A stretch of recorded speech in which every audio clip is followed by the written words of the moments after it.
outside, who would know what lies beneath?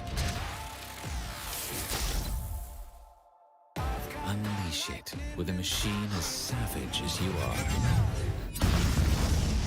This is how legends are made. Lenovo Legion. Stylish outside, savage inside.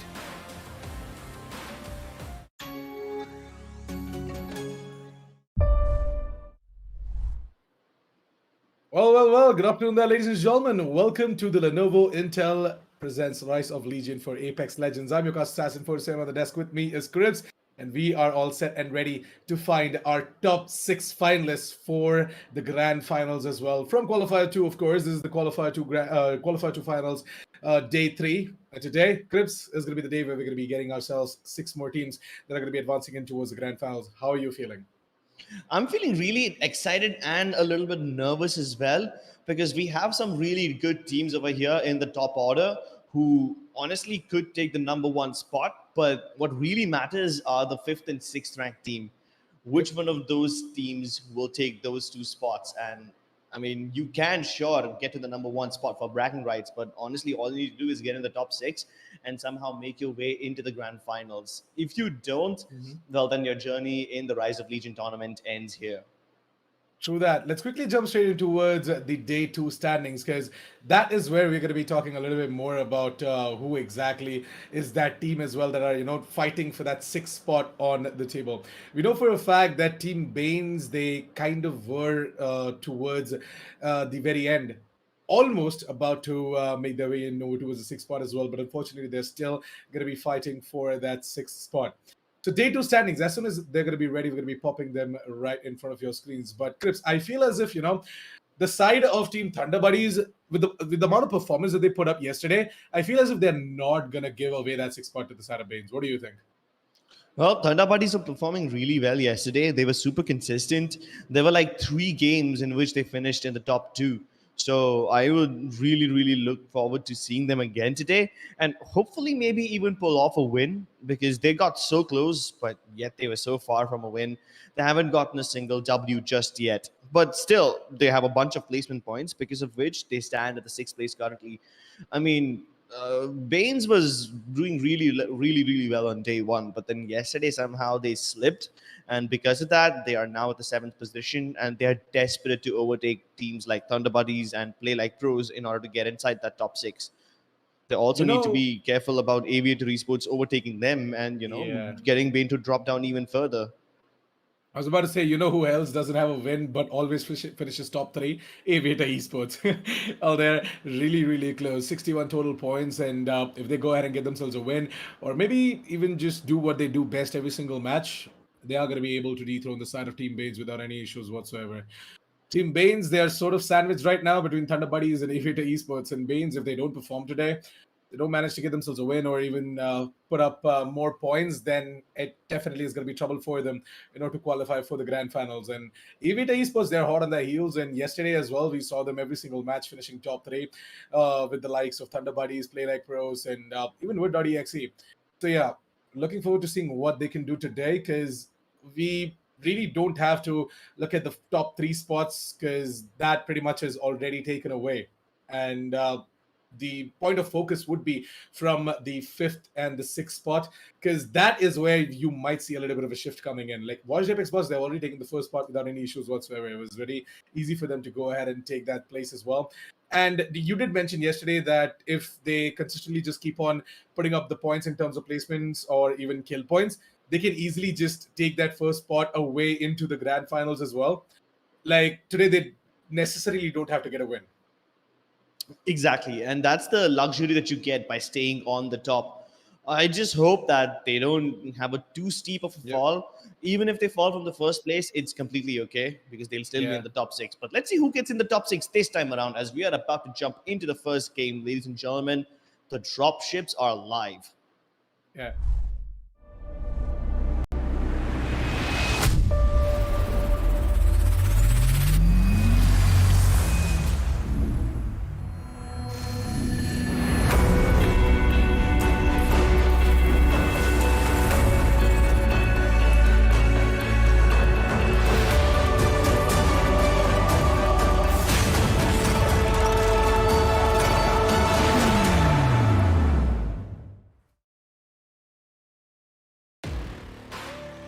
From the outside,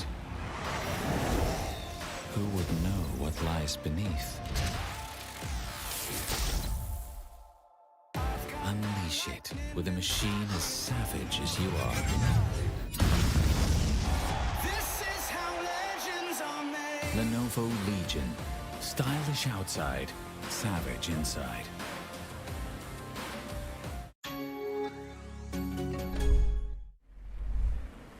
Alrighty then, ladies and gentlemen, we are all set and ready to dive in towards match 1 for the day. This is the final day of day 2 qualifiers. And Good this way. yeah, I mean, I feel as if the side of Team Baines are not going to be playing match 1. Let's hope that they are going to be coming back though, because I really don't want them to lose out on the chance of making their way in towards the grand final stage. Yeah, unfortunately, Baines won't be in the lobby, but a lot of other contenders are right here. We have no teams inside of Lava Fish at this time, none of them in Landslide as well. I do believe that we have Team Sites probably inside of staging. We have WordEXE this time, they go towards the fragment area.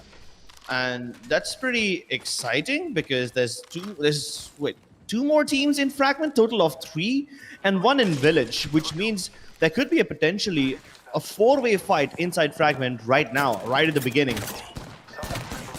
Interesting. Well, talking about fights, best 9. You know, they're going to be seeing them go ahead and take on a fight. No FPS, is just going to use the Void Edge and is going to make his way out of there. Well, he's going to be like, guys, you know what? Let's just fall back a little bit and try and loot because we don't really have anything to work with right now. Eva 8's on towards this team right here in front of our screens. What.exe have got themselves a Sentinel flatline as well. Deathwish. Interesting. I love to see a Sentinel being picked up as well. Like, it's very rare you see that. G7 Scout, on the other hand, has been picked up quite a lot, especially from the side of Vector Sports. Vector Sports are the ones, even definitely a noob is the guy who is absolute master with the G7 Scout clips. Yeah, currently WordEXE, they're just using the Bloodhound scans to find information. They got scanned themselves and they scan back. It's like an eye for an eye, but there's just information exchange, no frags. Not too much damage as well. Best 9 and WordEXE, both of them will be able to get up to all their full HP.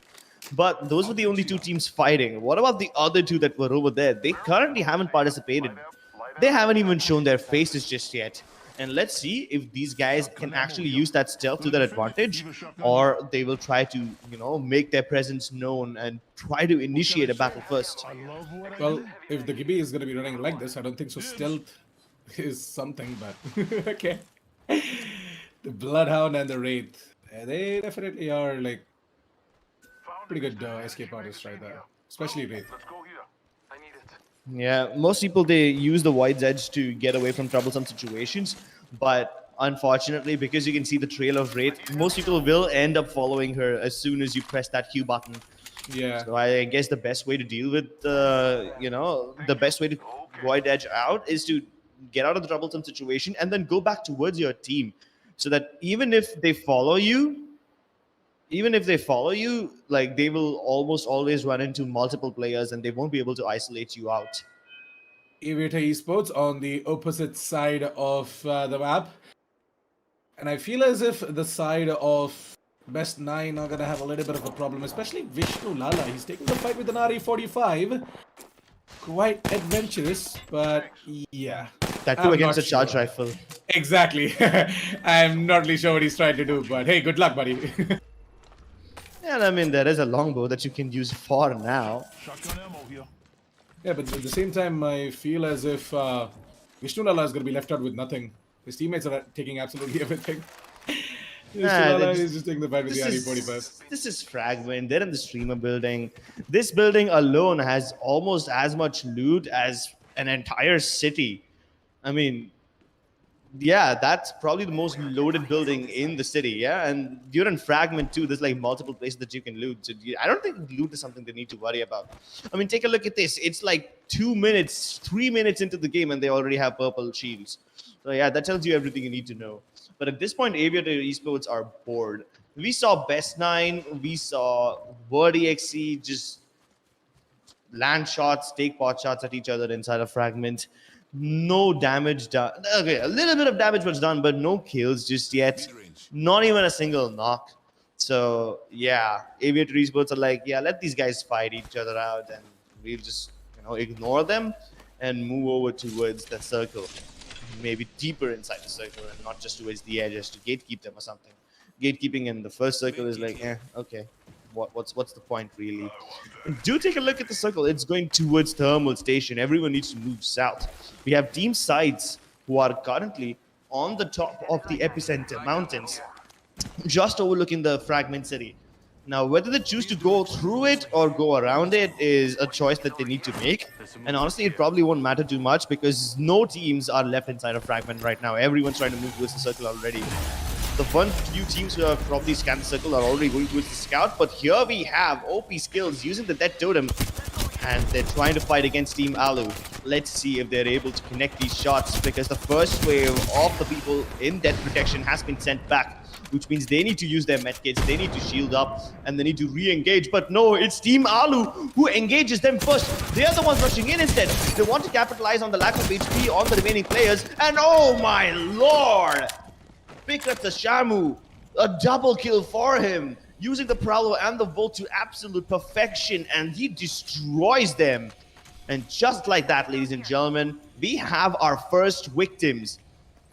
Oh, that was scary, to be honest. They used the death protection, but still Team Alu was able to win.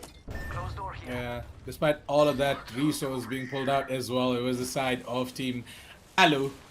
That was just one player moving in, finishing things off with the Prowler as well. Such a ballsy move right there. And if that would have been failed a little bit more, maybe Team Alu might have lost that chance as well. Another fight. This time it's sides. They came all the way from epicenter. They moved towards the west of fragment, and now they're looking to take this compound near the respawn beacon, just in between these valleys. Let's see who they're up against, because this is one very crucial area that many teams rotate from. Now, there are multiple choices, multiple lanes that you can go through. They're up against Team Task Force, and if Task Force have spotted out the location, it could definitely be interesting, because Task Force knows exactly where they are. Now, both the teams using their scans have found out each other's position, and they have a choice. They can choose to avoid them, but it seems like Sides, being the kill-hungry team that they are, will use the death protection to move right in. They try to sink the Yastars. Not going to be successful just yet, but they have cracked the Caustic, and now he's going to be almost knocked as well. Will he let him escape? Nope, they don't care. And just like that, within a matter of seconds, we have Zero Resurrected picking up 2 kills. Yaku plays with a kill of his own. And we are down to 10 squads. Task Force gets eliminated within a matter of seconds. Like, these guys did not even run out of their death protection. So that is going to be Team Task Force going down. So 2 squads going down out of the total 12 that did deploy into the server for this match. Since Team Sides are actually going to be, very aggressive, and they're going to be very ready moving in towards day 3. Because Crips, you do remember for a fact that starting off day 2, Sides were at the top spot. But then watch they pick spots, they came in and took it away. So Team Sides are not going to be too happy about it. They're going to try and get their spot back. The buddies in a very tough battle. They are all running low on HP. Oberoi barely surviving. He doesn't even have his bubble, and he's gonna fall as well. Alu once again shining, as these guys have wiped their second squad now. 2 squads taken away by the side of Team Alu. They did get dropped down in towards the top 20 spot, if I'm not wrong. So they were currently sitting at 10th or 11th, Team Alu. The overall standings, and they're gonna try and make their way into towards top 10 again, Crips. Yeah, and in order to get into the top 10, they need as many kills as they can. They've already finished off 2 squads, and now they saw a 3rd squad land right next to them. Now, let's see if Team Alu decides to chase them or not. That squad is gonna be Word EXE. I don't think Word EXE found out that Alu is in the vicinity. Currently, they're just near tree, and Word EXE, they're not trying to go as south as tree. They're just trying to get towards the thermal station already. So, yeah, that is Team Alu getting information on the passing by of one team. But after that, where did they go? They have no idea. One would assume that they go towards thermal station because that's the only point of interest nearby. But you could still be on one of the many substations that's around that area. And there's still plenty of spots left to hide in the circle. Well, .exe, they're just going to be, looting up Task Force. They're going to try and find as many things as possible. And they're just going to make their way out of the area in towards the fight as well. Yeah, they found the bodies of Task Force and they were like, somebody had fun over here. Little do they know that the team that was having fun has them in their crosshairs too. And they finally have found them, but this is not Wordy XE. Okay, wait, this is Wordy XE that they found. That is Wordy Malu. XE, yeah. Let's That is see if Wordy they're able to engage. Few grenades have been exchanged, but so far, Team Alu have only found the position of one player. The other players are in the vicinity, but they haven't spotted them. So they don't have confirmation. They only have soft confirmation by the seer abilities. Oh my god, Begum gets melted halfway through before he even jumps inside. Plenty of thermite grenades, both the teams deploying them. And oh my lord, one person sent back. The entirety of Team Wordy XE has been sent back to their totems. Will they re-engage? Yes, they are. They're re-engaging without healing up their HPs. They want to finish this off right here and now. They already know that their enemies will be very low on health. And this is one of the strongest buildings that Wordy XE knows how to fight inside. This is one of the main areas that they usually land in whenever they play professionally. And they have once again shown that they are the best. That is it. That's the end of Team Alu. And Wordy XE wiped the floor with them. Really, really fast aggression. Really ballsy as well as they decided to jump in without healing up. And that is it. You kill the team that has already killed 2 squads. You have more fun than Team Alu did. And, well, that's a statement made right there. I like how they're just, kicking the door open, just going ahead and blasting that thing off. But at the same time, it sort of is very unlikely of .exe as well, right? Like, you would expect them to just fall back a little bit, heal up, and then take the fight. But these guys, they're just like, no, now is the right time. If we don't act now, then maybe we might just lose our Team Alu. I think the reason they decided to do that is because they use so many thermite grenades, and not just them. Even Alu use a lot of thermite grenades, and thermites, they directly affect your HP and not just the shields. Now they go in with that protection. Oh, hold on. I'm gonna hold off on that point. Play Like Pro's 1 HP has a Kraber. So 1 HP has the potential to one-shot their enemies. And he's using the portal so creatively. He had no space in his backpack.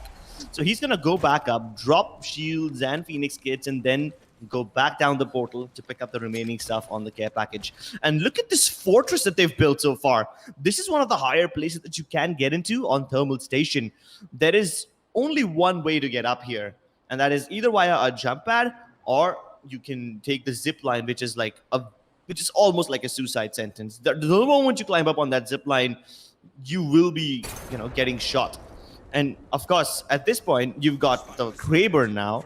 You've got the Caustic on the G7 and the EVA 8, which means he can use the G7 for long range, EVA for short range. And there you go. The Kraber on the verge of getting some juicy headshots. Will we see some one-taps right now? Oh no, his teammate fired upon them with a flatline, and now they are aware of their position. But I think this is the best position that Play Like Pros could have ever taken in the circle. They've got the high ground. The Caustic can defend this area with all his gas canisters, and they have a line of sight onto all their enemies. They have already spotted out 3 teams. Well, one of those teams won't be surviving any longer because washed up bots, these guys finish them off. 7 teams left, and one of them has a fortress. Washed Apex bots are going to go ahead and charge on towards Vector Sports, who are hiding in a compound. That entire compound is going to be taken away by the side of Washed Apex bots now. And with that compound getting secured by them, I feel as if they might have a chance at maybe flanking the side of Play Like Pros. But at the same time, you did mention about the fort that they have built up, right? So yeah, things are just going to be difficult for the rest of the team. And quite easy for the likes of Play Like Pros. So they've got themselves a Kraber as well, and that Kraber I just go ahead and do quite a lot of damage. They have to go ahead and find out where exactly that Kraber is going to be, that Kraber shot is coming in from. And it's not going to be that long till all of these players find out where exactly the side of Play Like Pros are holding on to. Wordy XE versus Sight. You have one of the players down. The other players just got revived, but it looks like Begum won't let them go. This is a very decked out L-Star, and it can melt at close range. That's it, ladies and gentlemen. Team Sights have been dealt with. Wordy XE finished them off. And now, with Wordy XE taking out one of the heaviest competitors in the game, Play Like Pros will be even happier because Wordy XE are doing all the dirty work for them. Let's take a look at where the circle will take us. I think Thermal Station is still in the zone, which means they don't need to abandon their fortress. Play Like Pros can still stay there, but Wordy XE have cleared up the entire eastern board of the circle, which means they got this entire area to themselves. Where are the remaining teams? Uh-oh. Oh, there you go. Gonna be seeing the side of. Oh, that is Vishnu gang coming in. Oh, they didn't make it. And they are going to be going ahead and fighting off against the side of Word.exe now. Word.exe has spotted them out. It's going to be them to go ahead and get taken down really, really soon. But right now, in front of our eyes is going to be KXB Esports, team that got themselves the first champions title in this entire Qualifier 2 finals. Maybe today, they're here to make a little bit of a difference, Chris. KXB Esports on the southern side of Thermal Station. They've got just the cliffs for their cover, which is a good enough position for now, considering there's barely any compounds left. In fact, the fortress that they like those had for themselves will have to be abandoned, but Word.exe have another target in their sights. And this time, I believe, yeah, it's going to be best nines. They already killed 2 players, and they, what? That was a very fast finish off. They destroy best 9 in like less than 9 seconds or something. Yep. They've got themselves the death protection. They're going to use that. They're going to make their way in over towards Best Nine. Best Nine's going to be going down, and we're going to be seeing the Heart Chamber getting activated as well. This 2 compound right here, the fight between Washed Apex bots. Who is the other team? Aviator Esports? Yep. Yeah. Aviator Esports. Aviator Esports, they were holding on to this compound from quite some time now, and I feel like that Washed Apex bots, they were not quite happy about this. They were like, who are you guys to go ahead and camera that compound? Gonna go ahead and take you down, make things more easier. Aviator and Washed Apex bots don't need to fight each other just yet because they're both in the circle. They have compounds for themselves. They would much rather play defensively and let the other 3 remaining squads who are outside of the circle. They are the ones who really need to, tank up the aggression right now. They're the ones who need to, go ahead. Yeah. But I think the scraper shot is kind of pointless. The revive will come through unless they use the seared abilities to stop the revive from coming through, and that's exactly what they do. They use the microstones in order to stop the revive, and that's exactly why Seer is such an annoying character to play against. The EVA 8 up close and personal is so good. Play like pros, they take this compound for themselves, and they have deleted this team. They've got this house for themselves. Security agent Caustic manning all the entrances, deploying all his gas canisters, making sure that they don't get counter-pushed by another team. That's Aviator Esports taking the compound for themselves, and they need the Kraber for themselves as well. They got the next zone too. This is looking perfect for play like pros. Only Esports. Yeah, go ahead. Only KXB are the ones who are currently displaced. They need a compound, and they don't have one just yet. That's why they're looking to engage onto this team up close, while another team from far away is trying to shoot at them as well. Interestingly, someone used the Gibby ult at the wrong place, and that might just go ahead and spook out the side of Word.exe. Word.exe, well, they're going to try and just hold off for now because they know for a fact that 2 of these squads are going to fight each other really soon. Will be KXB Esports going up against the side of who exactly is that team? Play like pros, yes. That's going to be Word.exe coming in from the backlines, ladies and gentlemen. It's going to be Word.exe's non-kebab. Might just be a little bit too hungry for some frags. Gonna try and take down some of the bodies here. Try them up later and I don't know, maybe eat them as well. I don't imagine they taste very well. Especially that Caustic. I don't think he definitely tastes very well. But hey, you know what will taste better though? A champions title for Word.exe. Sweet and juicy. We could check out here.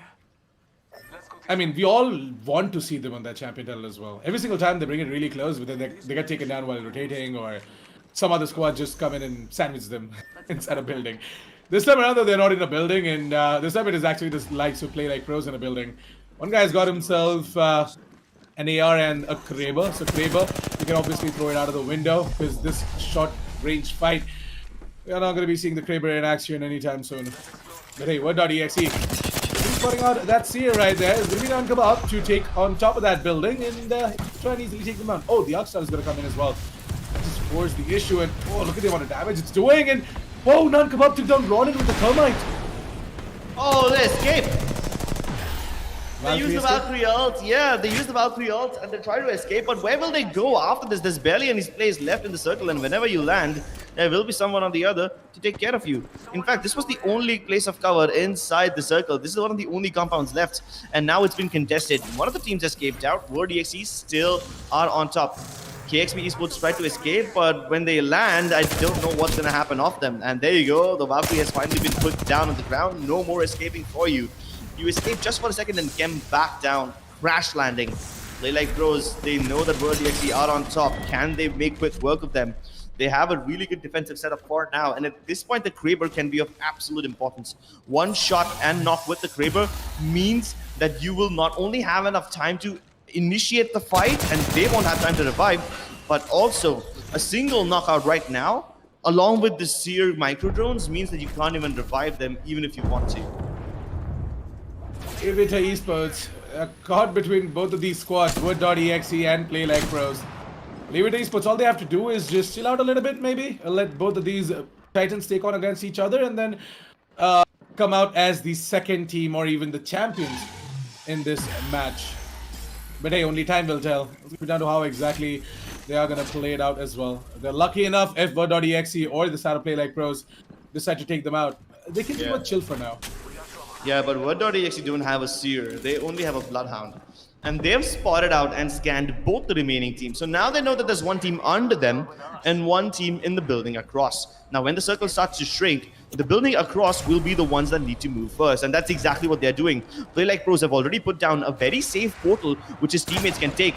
And he just needs a knock with the Kraber. Play Like Pros are initiating against this team. The circle on the verge of pushing them outside. Let's see if they go in. They will be forced to take the portal, and they're pretty safe for now. But Caustic has his Nox gas ready. If he tosses that gas inside, that's going to be the end of Aviator Esports, and then they only need to focus on Bird.exe. We're going to be seeing the side of Play Like Pros who are going to go in and make the push. Bird.exe are in a little bit of a problem though. The sonar is going to come in as well, the scan that is, from the side of Deathwish. Ankabab has already lost his life. It's going to be down to Begum and Deathwish. Begum has got his death protection ready. He's going to try and put down that death protection. But hey, it's going to be a little bit of a problem as the Gibby ult comes in as well. The Heart Chamber gets activated. Ultimate's coming left, right, and center, Crips. And I feel as if there's going to be nothing that the side of Team Bird.exe are going to be able to do right now. Because Play Like Pros, they are just bouncing in on towards them. Play Like Pros have the vantage point as well. And there comes the death protection. The death protection is going to be used. And Begum might just be able to go ahead and come clutch. But ultimately, it is going to be Deathwish to be falling as well. And Begum has got little to no HP left. He can easily be taken down right now. Oh, A canister! The caustic canister comes in as well. And I feel it is game over for the side of Bird.exe. Aviator Esports, they're going to be the next target right now for the side of Play Like Pros. Play Like Pros still have the vantage point. And I'm not really sure if they're going to be able to do much. Then they've got this Gibby Shield up and running. That is Aviator Esports. 3 versus 3 situation right now, Krebs, and the jump pads are coming in as well. And the likes of Play Like Pros to just jump down and go ahead and take on Aviator Esports. Inside is going to be going down, and it's going to be Aviator Esports to emerge our champions. What the hell, Krebs? This was one very chaotic battle, but Aviator Esports understood that they have a decent position. The only thing that could have stopped Aviator Esports was the Nox cast from Caustic if he tossed that ultimate inside. But he did not do that. Instead, he used it on the team Bird.exe. And that's how Aviator Esports could stay inside in cover while the other two teams, Play Like Pros and Bird.exe, were knocking 7 shades of shit out of each other. And then Aviator, they also put down the jump pads on the ground, you know, so that in case Aviator Esports, in case Play Like Pros want to go down to the ground, maybe they'll step on a jump pad and get launched out of the circle and die right there. That's what they were hoping for. That did not happen because Play Like Pros immediately destroyed the jump pad so that they could land on the ground safely. But still, in a 3 versus 3 battle like that, when Play Like Pros have not had enough time to heal themselves up, and the circle is pushing them. Plus, the other ones need to go downstairs. You also take a little bit of animation change, you know, as soon as your knees land the ground. So yeah, your aim gets thrown off a little bit. That is something that could have, you know, played in their favor as well. But at the end of the day, in a 3 versus 3 battle in such a tiny circle, it really just depends on how well you can land your shots. And this time, Aviator Esports were better prepared. Yeah, we Play Like Pros, they also took a little bit of a damage, right, with the fight against the side of Bird.exe. So that kind of put them off. And at the same time, Aviator Esports just like you mentioned, the way they just set everything up for that final circle, for that final ring and that final battle against the final team that is going to be right in front of them. That was pretty insane. The Octane going out and putting down all the jump pads. And we saw the Gibby as well using the shield at the right time to just go ahead and buy more time. They knew the side of Team Play Like Pros have to jump down from their sweet spots, have to drop down and take the fight head on. And with the Gibby Shield and everything coming in as well, it was just buying more and more time for the side of Aviator Esports to get ready. Aviator Esports, I told you right before that final three squad fight emerged. I was like, Aviator Esports, they really don't have to do much. They know for a fact that Word.exe and Play Pros are going to go ahead and take on against each other. Aviator Esports, all they have to do is just hold on, patiently wait, and they can emerge out champions, and they did. Without any issues whatsoever, they easily go ahead and get themselves that champion as well. But yeah, the match highlights are ready, so why don't we quickly jump straight into it? And I know Chris has got something to say. I really like the initiative that Word.exe would take in. This was not like the only fight that they took in the end. There were several fights that they were participating in. Even Team Alu for that matter. Both these teams were participating in plenty of fights. Like over here, you had Team Alu wipe out a squad after they had immediately used the Death Totem. They realized that they won't have too much HP, only armor. And yeah, Virat Sharma, this guy was so good. And then even Team Sights was taking the initiative against the other teams. Unfortunately, both these teams were then, victims of Word.exe, and they might not have won the game, but because they had plenty of kills right from the start, I think Word.exe have done enough to get plenty of kill points for themselves.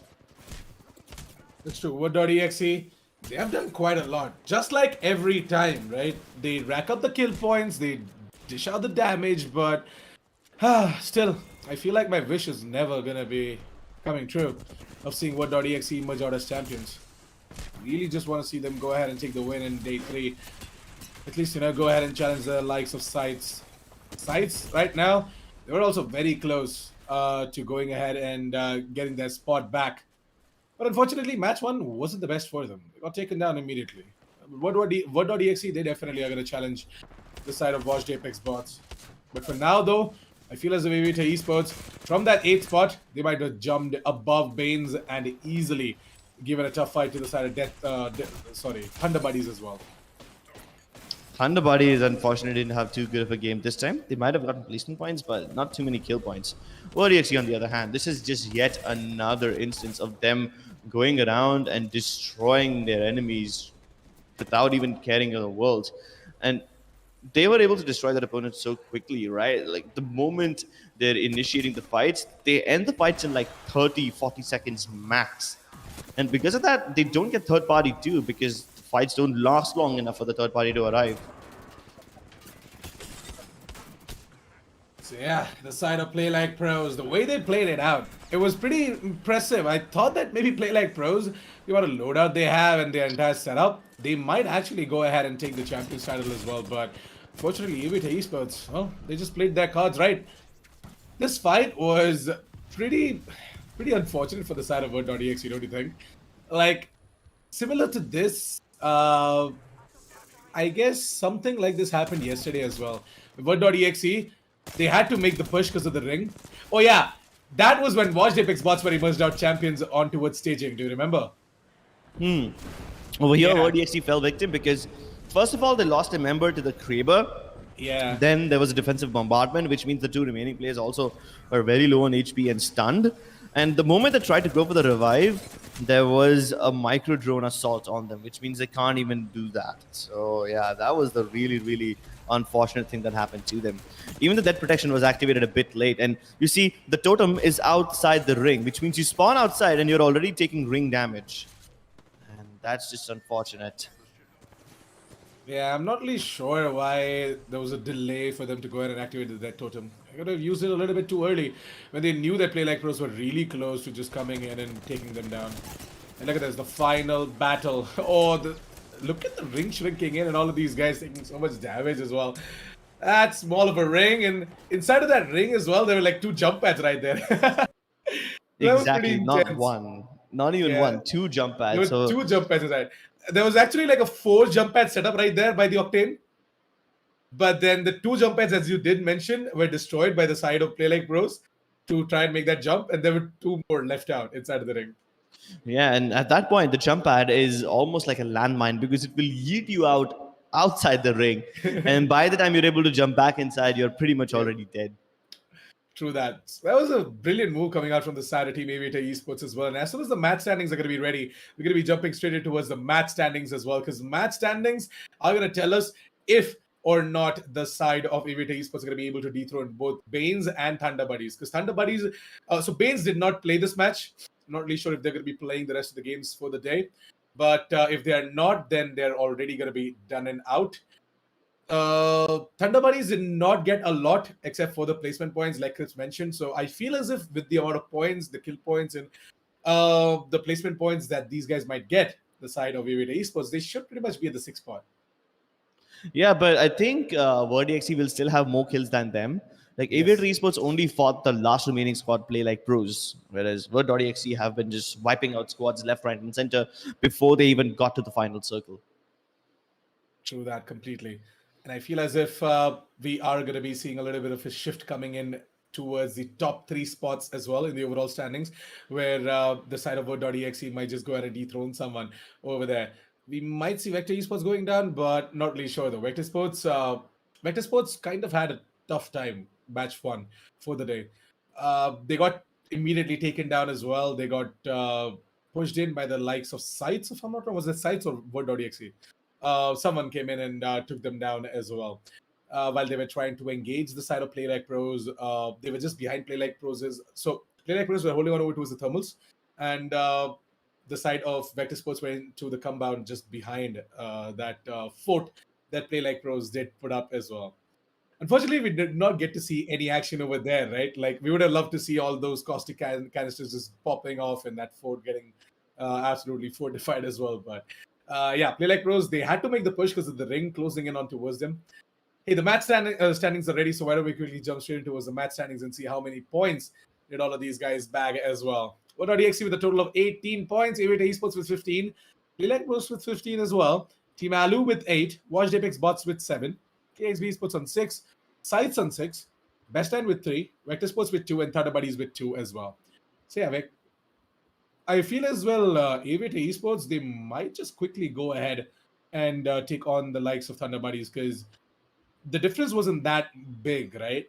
Thunder Buddies only managed to get themselves 2 points. So yeah, maybe Aviator are definitely taking on Banes, by the way. Like there's no way Banes are gonna stay on top of Aviator Esports.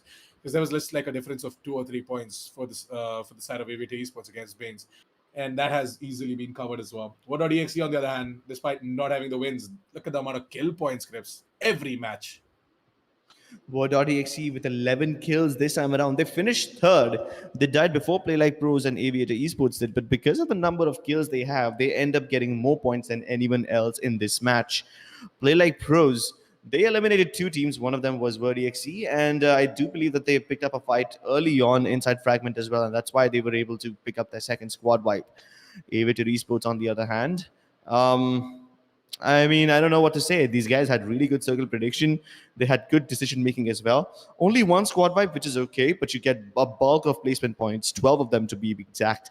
And that's how you are at 15 points. Now, here's the storyline that matters.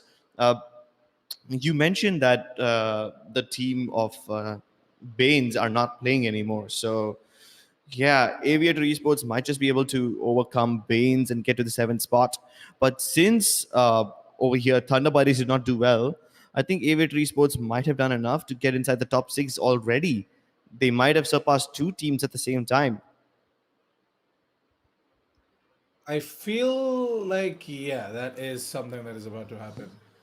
So yeah, I mean, the overall standings are going to be the ones to just tell us on where exactly these teams are going to be placing themselves. Well, with all the speculations done by our side, I feel as if Word.exe, they definitely are going to go ahead and dethrone someone in the overall standings. I have a feeling. They were in the third spot, but now they might just jump in over towards the second spot as well. Never really know. Watch Apex Bots, on the other hand, only 7 points for match 11, but we have got 4 more games left out for the day, Crips. And I feel Watched Apex Bots, you did mention, right? They don't really have to have a win. All they have to get is a couple of points every match, and they should be sorted out. Yeah, all they need to do is get a couple of points every match, and they will be okay. Washed Apex Bots have 7 now. They had a little bit of, just a little more than 20-point lead. They currently let Aviator Esports and Word.exe climb like 10 something points against them. Word.exe climbs 11 points against them, and Aviator Esports, they're still far away, so they don't need to worry about them. So out of the 20-point lead that they had, WordEXE has already covered 11. That's half of the lead covered. Let's take a look at the final standings and see exactly where they are. I think Washed Apex Bots are still on top, but then WordEXE is inching closer. Keep in mind that there was a point where WordEXE were at 103, 105, something like that. But now they're at 117, and Washed Apex Bots didn't go too further. So they are well within reach. So there you go. As I told you, what.exe are going to go ahead and dethrone the likes of Vector Sports. Sides of the fourth spot, Vector on the third. Climax Pros on the fifth. Aviator Esports have, yes, they have taken up Thunder Buddies right there. 76 points for both. This is the added points for the placements in terms of Aviator Sports. And in terms of the kill points, Thunder Buddies are still leading the charge. But I feel as if that is definitely going to change. Aviator Esports, I completely agree to this because yes, they've been kind of inactive when it comes down to the fragging department, but at the same time, they play very smart, and that is something that you need, right? Like in a battle royale game, I feel as if you really don't have to be like the best aimer or something like that. Just have to play your cards right, and you can easily go ahead and get yourselves even a champion title and just rack up the points as well. Because remember, a kill gives you like 1 or 2 points based on the tournaments. Here, it gives you 1 points. But in when you get a win, you get like an instant boost from like 1 to 10. You get like 10 points, if I'm not wrong, for a win. 12. Yeah, 12. So that depends from tournaments to tournaments, if I'm not wrong. But yeah, according to the standard rulebook, it's 12 points. So yeah, 12 points for a champion win right there. So if you play your cards right, you can just easily score big. And of course, like it's not like the teams are not going to get any kill points. Of course, they're going to take a squad or 2 out, so that's added more. So 12 plus 2 squad wipes or something like that. So easy score right there. So even esports, I feel as if they should start taking the fights as well. Playing smart is fine, but getting all of the kills is definitely going to give them more and more points. With that, match 2 is ready. Why don't we quickly jump straight in towards it after the message from our sponsors?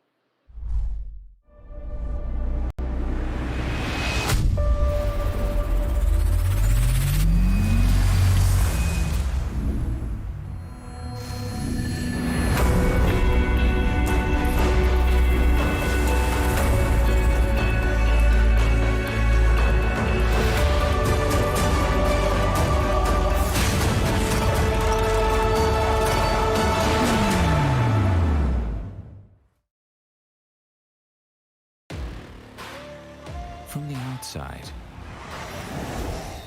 who would know what lies beneath? Unleash it with a machine as savage as you are. This is how legends are made. Lenovo Legion. Stylish outside, savage inside.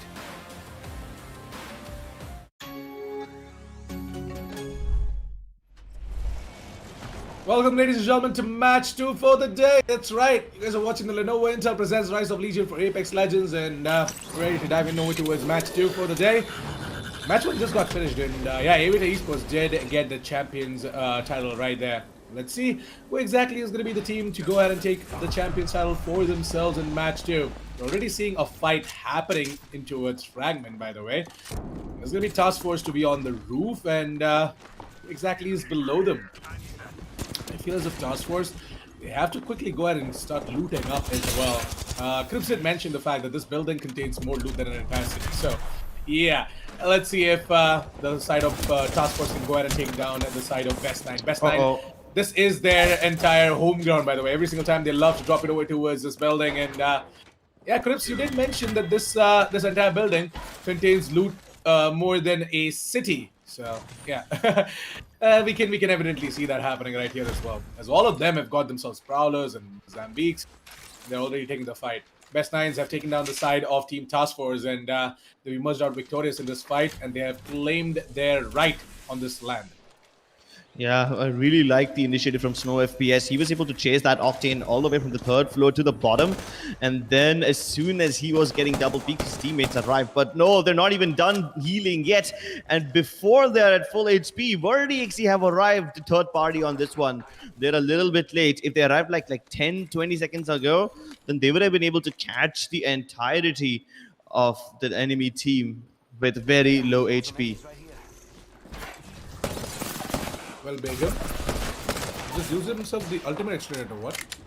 Yeah, and if he has the ultimate accelerator, if he has that totem available, he will be able to use that. But it seems like they're just fighting without the use of any of their ultimates. They just want to get outside. There's a nade in the zipline room, and they need to avoid it. VerdiXC have already lost Deathwish. Begum and his teammate are able to finish off the remaining members.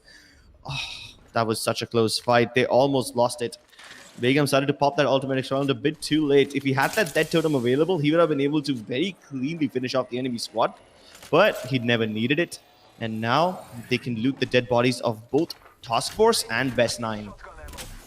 By the way, did you notice Word.exe are back to their roots of dropping in towards different parts of the map every match?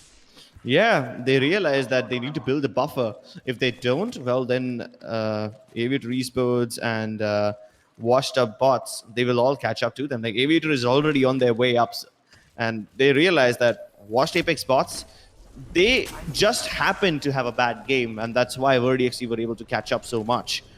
Now, washed Apex bots won't have a bad game every time, because you take a look at their strategy, right? Washed Apex bots go to Lava Fisher, probably one of the safest loot locations in the entire game. If the circle favors them, they can go to trails, they can go to Skyhook as well. And if the circle doesn't favor them, they can pass by a landslide and maybe even harvester to get inside the circle. This time though, I think the route that they will take is directly going towards Fragment. And that's why VerdiXC, they are going very, very sweaty right now. They want to be kill hungry because they want to cover as many points as possible. Yeah, sure, like VerdiXC was not able to win the previous game, but they were on the top because of the kill points that they had. So I think they're going to be playing as a very sweaty team today, and they're going to be going for a lot of kills because they want to catch up with their nemesis. Hey, the champions for the previous game, Aviator Esports, they have made their way over towards the Overlook Crips. And I feel as if they might just go ahead and get caught between Sites and Word.exe. What do you think? I don't think they'll get caught. Sites, whenever they drop a Climatizer, they go to Fragment via Epicenter. Now, if Sites do decide to drop towards the Overlook, if they decide to head in that direction, that will probably be an isolated fight. I don't know if VerdiXC will go all the way from Fragment to Overlook the third party on this one. They can, they are close enough. But by the time they arrive, the fight might already be over. So if the team Sites wants to be a very good team today, whatever fights they do, they will have to make sure that they wrap up the fight in just like 30, 40 seconds. If the fight goes on for any longer than a minute, then their chances of getting third party become higher and higher. Word.exe, on the other hand, spreading their loot equally among each other. They're like, all right, you know, guys, go ahead, take these shields, take the syringes. All right, you don't have a medkit, take this. They're just, equally distributing the loot among themselves. They're getting ready for the fight because they know for a fact that they made quite a stir here. In the fragments. VerdiXC heading towards village. And guess who else is there? We just mentioned that Sites is on their way down. They're not near the village just yet, but they're going up towards Overlook. I think they might have studied the pattern of their teams and their opponents. And now we have Chigaflip. They are using the wingman. And Chigaflip has already fired the shot. So definitely the sound cues will be available to the team VerdiXC. We might just see Sites versus VerdiXC very, very soon. Sites right now, I feel they're going to be using the death totem, right? Yeah. They're going to be placing the death totem and they're going to try and go in for the action. I'm going to try and take down the side of Word.exe, and I feel as if Word.exe, are they going to be listening to all of this? Are they going to be hearing this out? Oh yes, they are. They're going to try and third party right here. Aviator Esports. I don't know. They destroyed the totem. Wow. They're no longer in death protection. This is a trap. This is an absolutely beautiful play coming out from the side of Word.exe. They knew that Aviator Esports and the side of Team Sites are going to fight off against each other using the death protection, and we're going to be destroying their death protection. We're going to put ours on board and online. We're going to use that and we're going to try and third party. Yeah, they have sights no longer in that protection. VRDXC with not a care in the world, they can go in and deal as much damage as possible. But now after VRDXC have been sent back, they realize that they're not really third partying per se, because Sights and Aviator haven't started fighting. They're not third partying. This is just a three-way battle, and none of the teams have an advantage of sorts. So I think they'll probably wait. And a fourth party? Is that a fourth team arriving from the distance? Oh yes, take a look at this. There's another team on the mountain passing, and they're trying to take long-range shots. Yeah, Thunder Buddies are trying to take long-range shots onto team Sights. Interesting.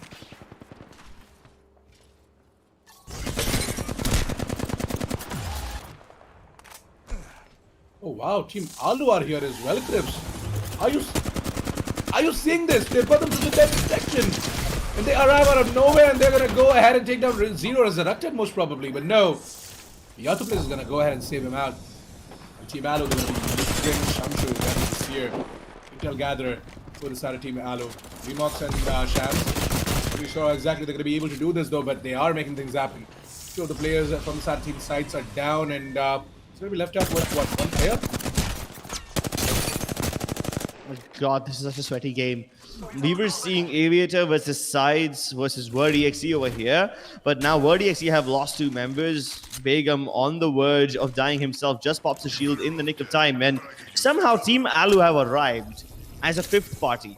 So while Team Alu are getting their shit kicked, VRDXC used them as a distraction and used the time to revive their own teammates. Meanwhile, Aviator Esports have already lost one player and they're trying to fall back from this area. VRDXC, they use the jump pads and they're trying to get away from this place. The farther they go, the better off they will be. And it seems like they're going back to its epicenter instead of going back to its fragment. The village area has also been compromised because I believe Thunder Buddies have arrived over there. So now they have to go to some completely different spot. Yeah, so many teams. They entered the area, but not all of them left. Team Alu has been completely wiped out, but somehow VRDXC managed to keep all their members alive, even after two of them were knocked down. It was actually the heroics coming out from the side of Nankabab as well, right? To become the kill leader, get so many kills. At the same time, VRDXC, they have spotted out a squad here. They are going to try and take on the fight. But for now, they know for a fact that they're being shot from behind on top of the silos. So yeah, VRDXC, they have to play this smart. Otherwise, they might just get caught between two teams. Yeah, but for the side of VRDXC, they have an easy escape option. They can always drop down into the tunnel and use it to go all the way towards the west side of Epicenter. They can always have that backup option available. But Thunder Buddies have taken up this position in Overlook, so they have the high ground. By the way, Thunder Buddies, this is the exact same thing that they did yesterday as well. Remember Akku Oberoi on the 30-30 repeater on top of the silos? This is insane. Thunder Buddies there. They're doing the exact same thing. Let's hope that this time around, though, they're not going to get taken down, because you can do the exact same move only so much, right? I mean, once, twice, fine, but then not every single time. Yeah, but when a circle is moving in that direction, then why wouldn't you do that? Meanwhile, on a completely different part of the map, we have OP Skills. And they are trying to finish off the remaining members of, I believe this is... They have this is the winner of the previous game. So, yeah, and they're fighting towards Geyser. They are very far away from all this action, and this is an isolated fight. So, Play Like Pros have already lost Mr. Freak. 1 HP and Dark Knight are looking to avenge. Aviator Esports on the other hand, trapped underneath the caves, and they are on the edge of the Geyser as well. All right, so I see what's happening over here. You see, when the fight started to get very sweaty towards the Overlook area, Play Like Pros who were present over there, they decided to escape towards the Geyser area, and they thought nobody will be towards Geyser because why not? And then Aviator Esports arrived here as well because they also wanted to escape the Overlook area. And while all of this is happening, OP Skills, they were just chilling inside a thermal station, and now they try to make their way upstairs. So for OP Skills, this is another day at the office. This is expected resistance. But for the side of Aviator and Play Like Pros, they never expected teams to be towards the Geyser area. This was just an escape option for them. Charge rifles being used right now. OP Skills. I feel as if they might just be able to do a little bit of damage. That's it. I'm not going to be able to get any squad vibes though. It's quite unfortunate because OP Skills are the only team running the crypto. 조심하자. One squad nearby. And despite having all the information in the world, they are not able to capitalize on top of that information gained as well. Just getting information, that's it.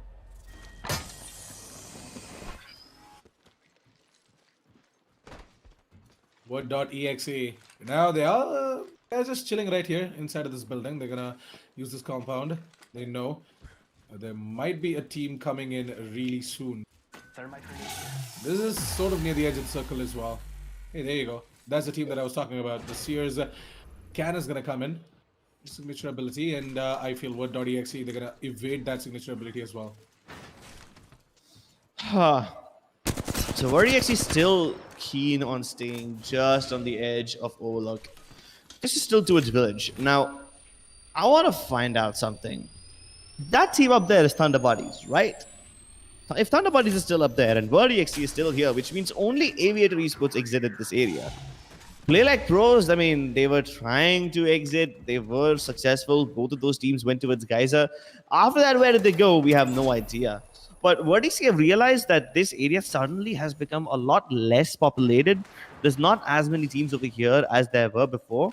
So they can continue moving about freely without worrying. OP Skills, on the other hand, are oblivious to whatever is happening in Overlook. Like, they came across a bunch of teams and they were like, yeah, we'll shoot them. We expected this fight. Why not? But they never realized the predicament that the other teams were in. Well, the crypto is just gonna try and use a drone to try and get information. Play Like Pros are coming in as well, by the way. Wow, Andy Free got revived. Interesting. So IND Mr. Freak is going to be back as well, and Play Like Pros are still not out yet, Crips. I've got eyes on one of them here. They're making their way in from out of the ring. They have to make their way into the ring as well. That is going to be the Crypto's drone going down. Over there. I love this ability of Crypto. They go for the stun, and if your team is good enough and coordinated enough to just hit them on time, you can immediately get a couple of kills. But it seems like OP Skills won't be doing that. One of the teammates is already far behind, and Iron Man is trying to shoot at them with charge rifles. Meanwhile, his team is in trouble. They've already lost the Caustic. Even Menexor is in a little bit of trouble. And now the third party has arrived. Iron Man is getting shot from behind. He doesn't even know who's shooting at him. OP Skills, they also need to avoid the third party, and they need to avoid the ring damage. And this is just way too much to deal with. Who's coming in? It's Washed Apex Bots, and they capitalize on the perfect chance. Washed Apex Bots never participated in a massive skirmish happening towards Overlook, but they come into third party at the best time possible. Well, Washed Apex Bots, we are aware of the fact that these guys are also just like Aviator Esports. They're very smart, they're very patient, and when the right time strikes, they move in and go ahead and take the fights as well. And they knew for a fact that this is the correct time to make the push, and they make it as well. That's going to be the side of a team Washed Apex Bots to go ahead and take down Play Like Pros, and unfortunately Word.exe are right on the corner as well, Crips. Might see Word.exe players try and maybe take down the side of Washed Apex Bots. Yeah, but what I was thinking about was that what if the side of Word.exe find themselves in a situation where they can easily just trap Washed Apex Bots inside of this building. Yeah, but I don't know which one of the teams is trapping which one, because they're both just fighting on this building.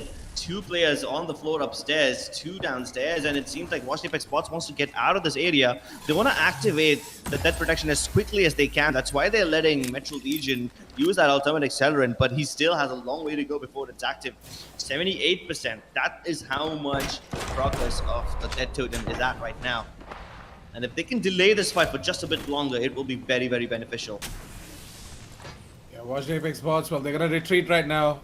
They've called in the retreat. They're like, alright guys, fall back. Can't take this fight. To fall back and wait for the right time. And as soon as the right time comes, we're gonna strike. John FPS has a Spitfire as well, by the way. Damn. Yeah. I mean, we saw yesterday how much the Alternator and the Spitfire made a difference. Kraber, of course, still is a favorite of all the players, but yeah, between the Alternator and Spitfire, I would any day be afraid of the Alternator a lot more. It's so much more stable. The Disruptor rounds deal double damage to shields. Double damage. Like, imagine an SMG dealing a lot more damage than an assault rifle and a heavy machine gun combined. Like, absolutely love the alternator, man. There's no doubt whatsoever you would choose an alternator over a Spitfire. DXC still chilling. They have the far edge of the zone to themselves, which means they don't need to worry about backstabs. They see a team on top of that little trifecta building, the one with 3 zip lines connected to it. Now, I wonder which team that is. They have the high ground, which means they can have information, but they can get shot from all different directions, and non-kebab deals just enough damage to upgrade to red shields. Yeah, you want to see that red. And the death protection, oh my god. They're going for the tower. They're going for it already. They're trying to toss some nades up there. And they make the way. They make the jump. Calmites on the floor. Everyone's dropping. You have 2 players sent back. And finally, the third one arrives as well. VertiXC, just like that, they kill a player. And they're ready to re-engage. Will they go at it once again? As soon as all of them are done popping their medkits, the time will come. And here we go. Yeah. Only one of them went? Yeah. Only Death Wish, because he has a Death Wish. Well, not the best of the jokes, but okay, I tried. What.exe. Well, they're also going to be the ones who are trying right now. Trying really hard to connect some shots. At the same time, they know for a fact that there is a little bit of a problem when it comes down to the range. Like, yeah, they cannot do like big amount of damage with the flatline long range. Yeah, I think what Deathwish is trying to do right now is, I mean, they've already picked up a fight against the team on the tower, and now they spotted out the team inside the house. I think what they'll try to do is poke at them both and hopefully instigate them to fight each other. I mean, if they can pull off a big brain move like that. Yeah, that kind of sounds right. Sounds apt. Yeah, what.exe, only time will tell what exactly their play is. What exactly they're trying to do. KXB Esports on the other hand, right in front of our screens, ladies and gentlemen, as they are going to be the ones trying to make their way into the action. They have been absent out of the action for quite some time now, and it's high time they move in. The ring is about to move in as well, and look at where the ring is, Crips. It's favoring the side of what.exe. Oh, this team is in so much danger. Everyone is targeting the team on top of that tower that you were talking about, the trifecta tower. Like, they know for a fact that tower is gonna give them so much advantage as well. Like, why don't we go ahead and take them down first? They're also kind of open targets right there. There are no sorts of barriers around the tower as well to save them, right? Well, they pretty much are out there in the open right there. Oh, they're finding them. VertiXC, they've got a knock already. And can they move inside? There's just one little truck standing in the way. A fence, and on the other side of that lies a bounty full of kills that you can probably confirm. If they can stop those players from coming back online, that will be amazing. But it seems like VertiXC don't want to leave this area just yet. They don't want to venture out. It's my bad. The side of Team Play Like Pros, the 2 players that are left out, right? They're going to be the ones to try and play this one out smart, like ABK Esports what they did the previous time. And now we're going to be seeing what.exe. They're going to go ahead and move in onto the side of Vector Sports and take them down. Vector Sports had, a Valkyrie and a Horizon? Yeah, it's been a while since I've seen Horizon play it out. Yeah, Vector Sports are actually the ones to always bring in something new. Like, they are the ones who are the only team having the Valkyrie the entire tournament. Well, it didn't pan out too much in their favor this time around, as VertiXC have been able to deal with them. And they've got a little bit of cover for themselves inside this little truck. They'll be forced to evacuate it soon enough. But for now, they're safe. They can buy themselves some time to heal up. Oh, 1 HP. He opened up a portal. Yeah, and this is a good enough portal. He uses that to get Mr. Freak also just underneath the tower. 4 teams left. 2 downstairs. We have Human G. I think he's the solo survivor for his team, and he's just hiding behind that blue container, hoping that he can survive for as long as possible. Yeah, but little does he know that he's going to be shot from all sides. It's going to be what.exe to hunt him down as well. And He's going to make that jump, and we are going to be seeing the side of Play Like Pros getting taken down. 1.exe, this time around though, they're not going to let the players who are trying to play it smart like Avita Esports the last time survive and possibly go ahead and take a champion title to their name. So they're going to go ahead and eliminate them right out of the bat, and then they're going to try and deal with the other teams. Play Like Pros, they're still alive though. Mr. Freak, he's low on HP. Few bullets and he should be pretty much down. 1 HP also has to heal, by the way, but the Bloodhound scans are coming in. I feel as if the side of Play Like Pros just going to be surviving for a little longer, but not so much because the zone is approaching, and that's the Gibby ult. Oh no, 1 HP is stuck right there. He can't use the white edge. What is happening? He's stuck by his own teammate's body. That's right. Holy hell, he's not going to be able to move, and he's going to get taken down as well. It's going to be the side of Avita Esports to come in. Devilstone and Abby Zone. They're going to be the only ones left out, and it's going to be 1.exe finally. The dream and the wishes come true as 1.exe are going to play smart behind the blue containers at the right time, and they make the push. They take down the rest of the 2 players from the side of Avita Esports and not let them take 2 champions in a row. David Esports, they get denied victory. VerdEXE have been playing very, very sweatily. They got so many kills in the previous game. Plenty of teams eliminated this time as well. They were the ones who were starting all the fights. In fact, they did not even wait for the third party. They were the first party to start that fight, and then they were able to get out in time and hope that the other teams finish each other off. So they were basically instigating other teams to fight each other. They were only lacking placement points, and now they have those as well. They've got the placement points and the kill points. I think this should be enough to let them catch up with Wash Tape Esports. Completely. Word.exe, the way they played it out. They're the only teams in the entire tournament, by the way, throughout all 3 of these days, have had the sweatiest time on the server. Every single time, somewhere or the other, they are being challenged. And this time around, though, they get themselves that champion's title as well, and everyone is going to be so happy. Each and every viewer from the audience as well, just seeing all the efforts being put in by the side of Word.exe, are going to be like, finally, these guys are going to go ahead and take that champion's title as well for the day. Avita Sports. Well, Avita Esports, they did try their level best though to stay on top of the tower, but then this ring started closing in. They knew that Word.exe using their totem are going to go ahead and take on the likes of Play Like Pros. Play Like Pros, they did take a lot of damage, but unfortunately, Word.exe were not able to take them down completely. So Word.exe's dead totem got finished off. Word.exe was sent back to the blue containers where they just easily camped and they chilled, they healed up. And it was the side of Avita Esports to just jump down from the towers to take down Play Like Pros and Word.exe to come in and finish it all off as well. Going to be seeing all of that in the match highlights, which is ready, by the way. So go ahead and take it away, Crips, as we're going to be spotting out the match highlights right now. We had so many early game fights this time around inside this massive building. First, best 9. They were able to beat a very, very edge. Like, this is the kind of fight that keeps you on the edge of the seat. It was a nail-biting fight.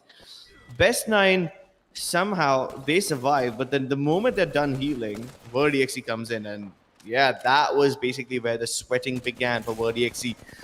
They got those kills, they wiped out the first team, and it was a very entertaining fight too, because it was all happening inside this little zipline room, and everyone's just flying, using the best maneuvers possible. Wall running, jumping, using the rope boost, everything you can do to give yourself an edge. At this point, your aim stops to matter. At this point, it really just depends on how good you are at moving. And then somehow, after dealing with that one team inside of the Fragment City, VerdEXE started to fight over here. It was a very difficult fight too, because they were fighting sides at the same time. Even Thunder Buddies were over here.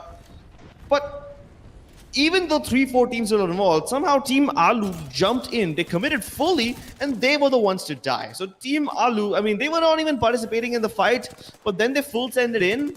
They commit to a fight without realizing what's going on, without any context, without any information, and then they lose their lives very early on. That is something that you definitely don't want to be in, right? You don't want to be in that situation where you don't know absolutely nothing what's going on and what you're trying to do as well, which team is shooting in from where. But yeah, anyways, OP skills. Well, unfortunately, we did not see a lot of crypto plays coming out from them, man. Like, Iron Man has been picking up the crypto. He's a crypto main, if I'm not wrong. He picks up crypto every match. But then you wouldn't see OP skills doing anything flashy, right? But hey, Horizon, well, He definitely tried doing something flashy right here from the side of Vector Sports, but fortunately, again, they were not able to do much. Word.exe went ahead and took them down as well. Play like pros right here. We saw side of AVT Esports go ahead and take them down, and Word.exe came in from the blue containers as well on top of the Gibby Shield. And they went ahead and took the fight against the side of AVT Esports to go ahead and take them down and get the champions title as well. So with Do you that win, think? yes, go ahead. Do you think they've done enough to overtake Washed Apex Spots? I feel because Watched Apex Bots again did not have the best match in this game. So maybe we might see the side of Word.exe go ahead and take it away because they have been racking up kill points. And again, they took down so many squads this game. And on top of that, they got 12 points for the champions title as well. So yeah, Word.exe, I feel as if they might just be able to dethrone the side of Watched Apex Bots. All right, then we have the number one team being overthrown, WordEXE taking their place. And they were the unlikely contenders. I thought Sides would be the team that plays very sweatily, but this time around, WordEXE have proved that they can take enough engagements at the start of the game, be aggressive right from the start, but still have enough firepower left in the tank, still have enough fuel left that they can push themselves over the edge and get that win as well. Really, really proud of whatever WordEXE is doing right now. Begum and his teammates are certainly on fire today. Definitely. I mean, Begum, we were expecting this sort of a performance coming out from him since day one, but and the entirety of Word.exe had a little bit of a slow start since the first match of the qualifier 2 finals. So we thought that maybe Word.exe they're gonna take the sweet time into analyzing what exactly is happening, and then eventually they're gonna fix. But there's a little bit of a problem with their composition because we know for a fact that Begum is a really good Octane player, but he's playing Revenant, and it's just we thought that's maybe that is some of the reason that is some of the points to keep in mind as well. The composition is not working out, that's why maybe they're underperforming, but later down the line they did pick up their game and they were like we're just gonna go ahead and wreck everyone out using our aim game and also racking up the points in terms of the flank department and getting so many kill points on the board. Without having a lot of wins, they are racking up so many points and are managed to stay in the top 3. It itself is a big feat, Crips. And I feel as if Word.exe, if they go ahead and keep on doing this for the rest of the day, they are going to be at the first spot as well. Because Watched Apex Bots today definitely look like that they are sort of washed out. But hey, let's move it over towards the match standings and see what exactly is that number that we're looking for the side of Word.exe. How many points did they get? And that's 26. Holy moly.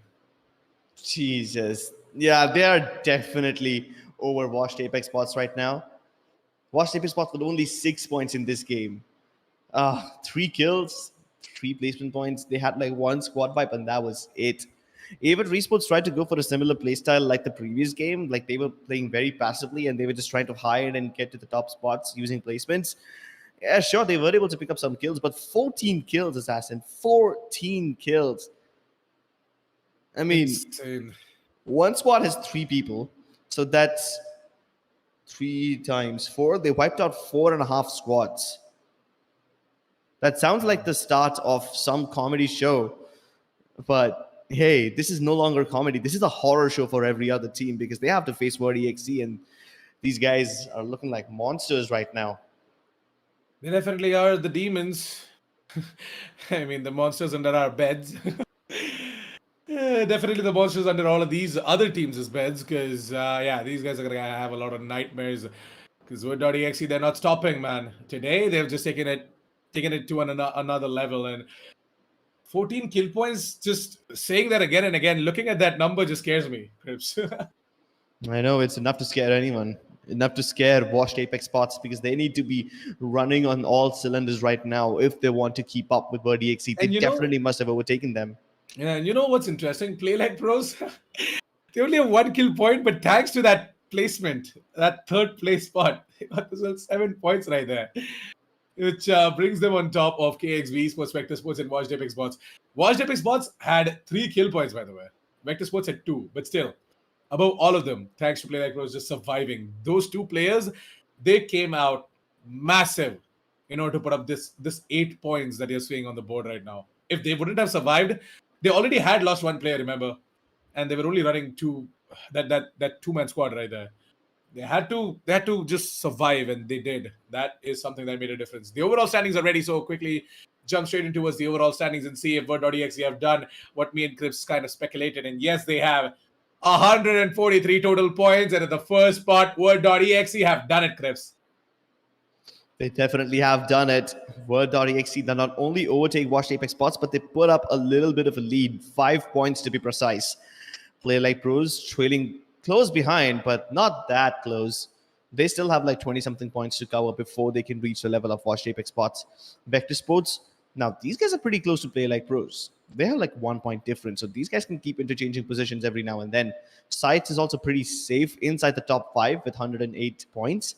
Aviator Esports and Thunder Buddies, they both have 10 points of difference between them. Now, Aviator Esports have started to perform really, really well now. They started to pick up a lot of placement points, and especially that little win that they were able to get in the first game, that was even better. So, yeah, because of that, they are overtaking Thunder Buddies, and it seems like Thunder Buddies will have to work very, very hard if they want to overtake Aviator Esports. Completely. I feel as if the side of Thunder Buddies, they have to just try and maybe do what they did yesterday, that is survive. I know for a fact that they were able to get a couple of squad vibes, but today, their aim game isn't looking that up to the level of the likes of Aviator Sports or Vector Sports or Worst Apex Bots or even Word.exe. So, Thunder Buddies, all they have to do is just survive and rack up the placement points, actually. Yeah, know for a fact that Aviator Esports are leading with 10 points more than Thunder Buddies, but still, I feel as if Thunder Buddies can do much, much better. Thunder Buddies, they definitely can do a lot, but they haven't been having a good time recently. Like, they popped into that battle on Overlook. They tried to participate, and they got a good position, right? They came in all the way from the south near the mountain ridges. Then they were able to take the position on top of the yellow silo on Overlook, which is a decent place to be. But then you gotta skip past so many teams in order to get there. And Yep. after you are over there, getting down from that spot and getting back into other safe spots is more difficult because you can fall back towards the donut building, but that will most likely be out of the zone already. And then you have to move towards Fragment, where already all the teams are waiting for you. So you tried to third party, but you end up getting gate kept, and that's why third parties are struggling right now. That they definitely are. Thunder Buddies, I feel as if they have to stop being the gatekeepers and they have to start maybe, playing it out a little bit more safely. Thunder Buddies, Thunder on the other hand, Buddies, they were getting gate kept. They were not they the were getting gatekeepers. okay. All right, but still, they have been sort of on top of the Tylos and stuff like that, right? They're just trying to cut out the rotations coming out from the side of Word.exe. So maybe instead of going in for these adventurous fights, we try and survive a little bit more. Match 3 is ready, so why don't we quickly jump straight into us match 3 after the message from our sponsors.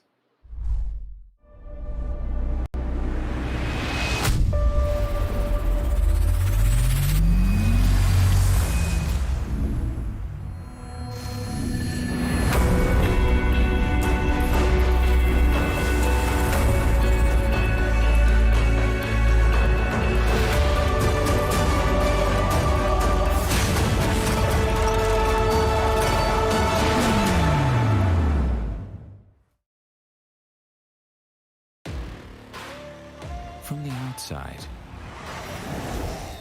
who would know what lies beneath? Unleash it with a machine as savage as you are. This is how legends are made. Lenovo Legion. Stylish outside, savage inside.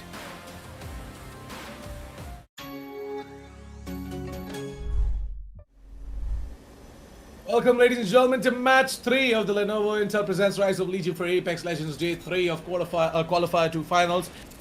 We're going to be jumping straight into us World's Edge once again, and this time, interestingly, we've got a little bit of a switcheroo. Side of Play Like Pros have dropped in over towards the thermal stations, and Wicked. KXB Vector Esports, Yeah. both of them. I mean, these guys have a decent enough loot pool right now, and we're already seeing plenty of fights happening inside of inside. This could be very, very interesting. One team inside, and KXB Esports out in the open. Now let's see what happens over here, because this kind of place allows for very lengthy team fights that go on for ages and ages and ages, and it also allows you to escape. So, like, what's it gonna be? Well, Rampage is already being picked up as well. They can actually take that fight long range now with the Rampage, and we are also really seeing the G7 Scout in action. KXB Esports, the Wraith has already found a gold shield, whereas Party Kill and Ronin still have to find themselves a couple of Evo shields around, and they have got a blue right here. So Ronin's going to go ahead and pick it up, whereas the team is going to go ahead and give him the cover he needs. No one's going to even... Wow. No one's even going to care about Ronin running around down there. Like, we're so into fighting the longbows and the G7 scouts. I mean, not going to care about a person running around with trying to get that blue Evo shield. Countdown under assault as KXB Esports. I don't know how they're going to deal with this one. I mean, there's two people coming in from the left-hand side. Washed Apex bots have to make a decision. I mean, Switchy is just trying to gather up as much loot as possible while all of this is happening. You have John FPS on the other side, and he's going to be joining his teammates very soon. Now, I mean, that's the worst part about Countdown, because this is such a large area and it's designed like this. If you stay down in the center, you will get caught in the open. But because both the teams are on the edges now, this fight can drag on, and I wonder if this will invite any third parties. Oh, micro drones detecting Metro Legion. But that's not really that big of a problem as of yet. I mean, both these teams are heading towards the same side of Countdown, so it is kind of obvious that they both want to fight each other. It's not like they're all trying to go for flanks or they're all trying to escape. You have one person on the low ground. That's the guy with the gold shields. Let's see what he's able to do. Looks like they've discovered them trying to go and escape from this area. And will they follow? Washed Apex spots. I don't think they will have a jump out available right now. If they do, then they will try to deploy it downstairs so that they can keep on chasing.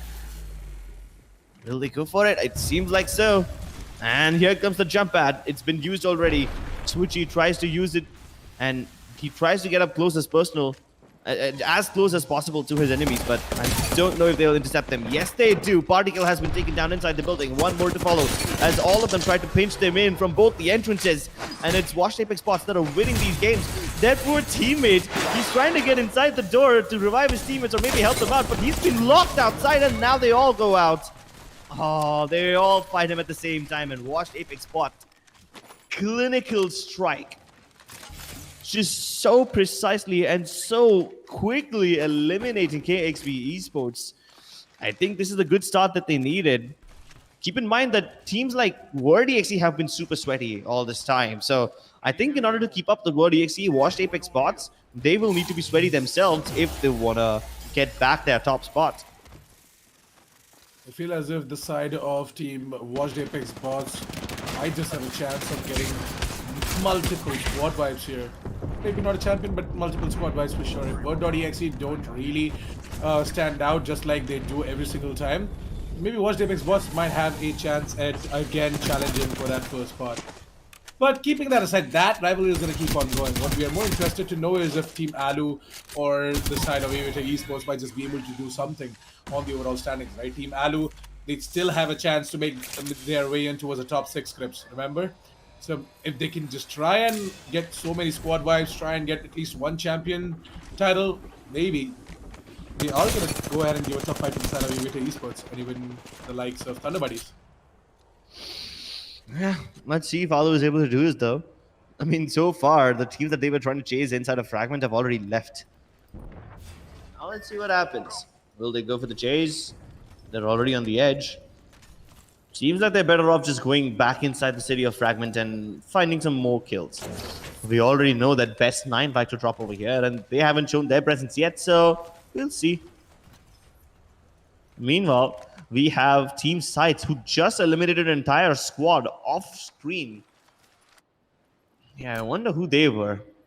Oh wow, Thunder Buddies only have 2 players this time. That's unfortunate.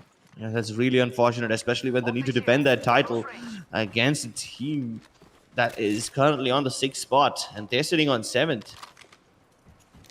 I don't know what's up though. Let's hope that they haven't given up.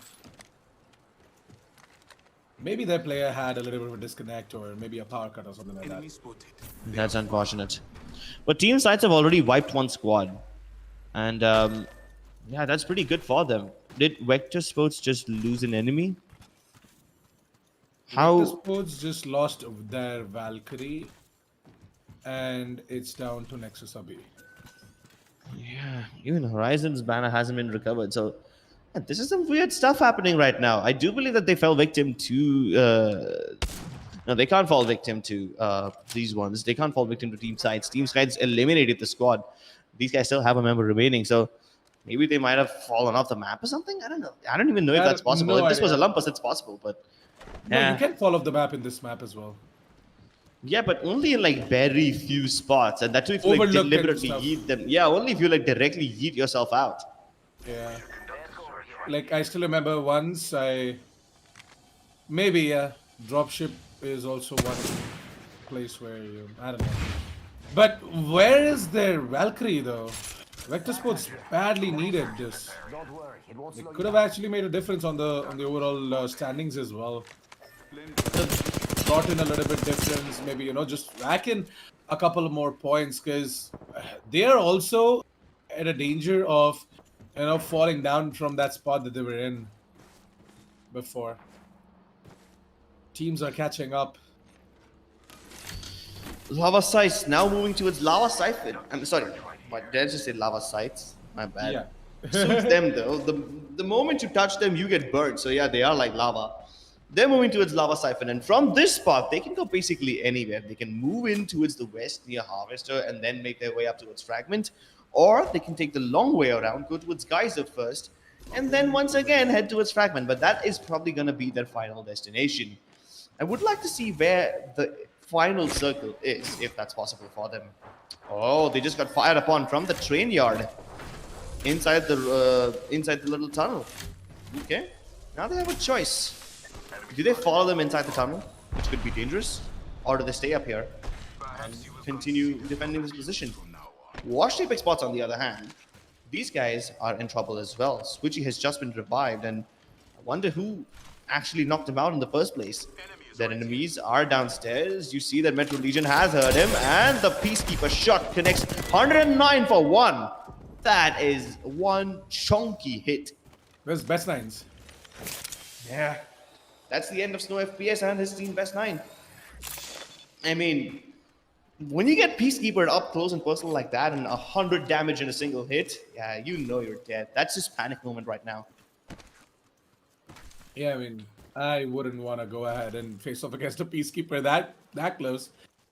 But watch Apex bots.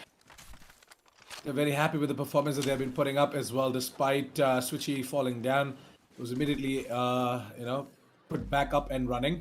He was revived, and yeah, it was the side of team Best Nines to not have the best of the strategies to go ahead and take on the best of the teams out there in the standings. There's a lot of best right there. Yeah, I wish we were the best, but Washed Apex bots, they want to take their spot once again on top of the table and prove that they are the best indeed. And let's see if they're able to find them. Now they're just about to cross the tracks that lead them into Fragment. They are entering the Beast of the Belly. I'm sorry, the belly of the beast. But yeah, I mean, you usually expect a lot of teams to be there in that Fragment, but Team Sides, they are just staring at their opponents, and now they take their sweet time to initiate. Plenty of damage dealt, Gibby Bubble forced out, and they won't let them heal because of the micro drones. I mean, when you said that, I wish we were the best, right? I definitely wish I was the best when it comes to the movements in the game. Just to see all of these insane great plays, right? Yeah, my movement is kind of scary stuff. Oh, they're just trapping this team inside. They toss in the Nox Cats and then they close the door. That's what happens when you go towards Caustic Creek. I mean, this isn't even King's Canyon, but they're behaving like a bunch of kings, and Aviator Esports are in trouble. Somehow, they've been given the time to heal, and the micro drones don't come in quickly enough. A bubble forced out so that they can have a little bit of time to heal. But once again, somebody decides to peek out, and they will still be forced to commit once again. Sights. Using all the micro drones they can, interrupt healing a little bit, but now they just need to corner them over here, and this is a firing squad. Everyone's fighting each other. No more utility left, no more ordnance remaining, and somehow the players of Team Sights have been boiled down to very little HP. Zero Resurrected almost died over there. And they realize that this is a very difficult fight to take, and the third party is arriving, so team sides are trying to get the hell out of here. Meanwhile, let's see what the third party does, as they are on the verge of wiping the floor with the team trapped inside. And that team is none other than WordEXE. They finish them off. And team sides avoid death by just a little bit. They still haven't recovered Chickaflip's banner. But yeah, at least they avoided the third party that was coming at the hands of WordEXE. Oh, they're trying to get something from out of here. Or are they just...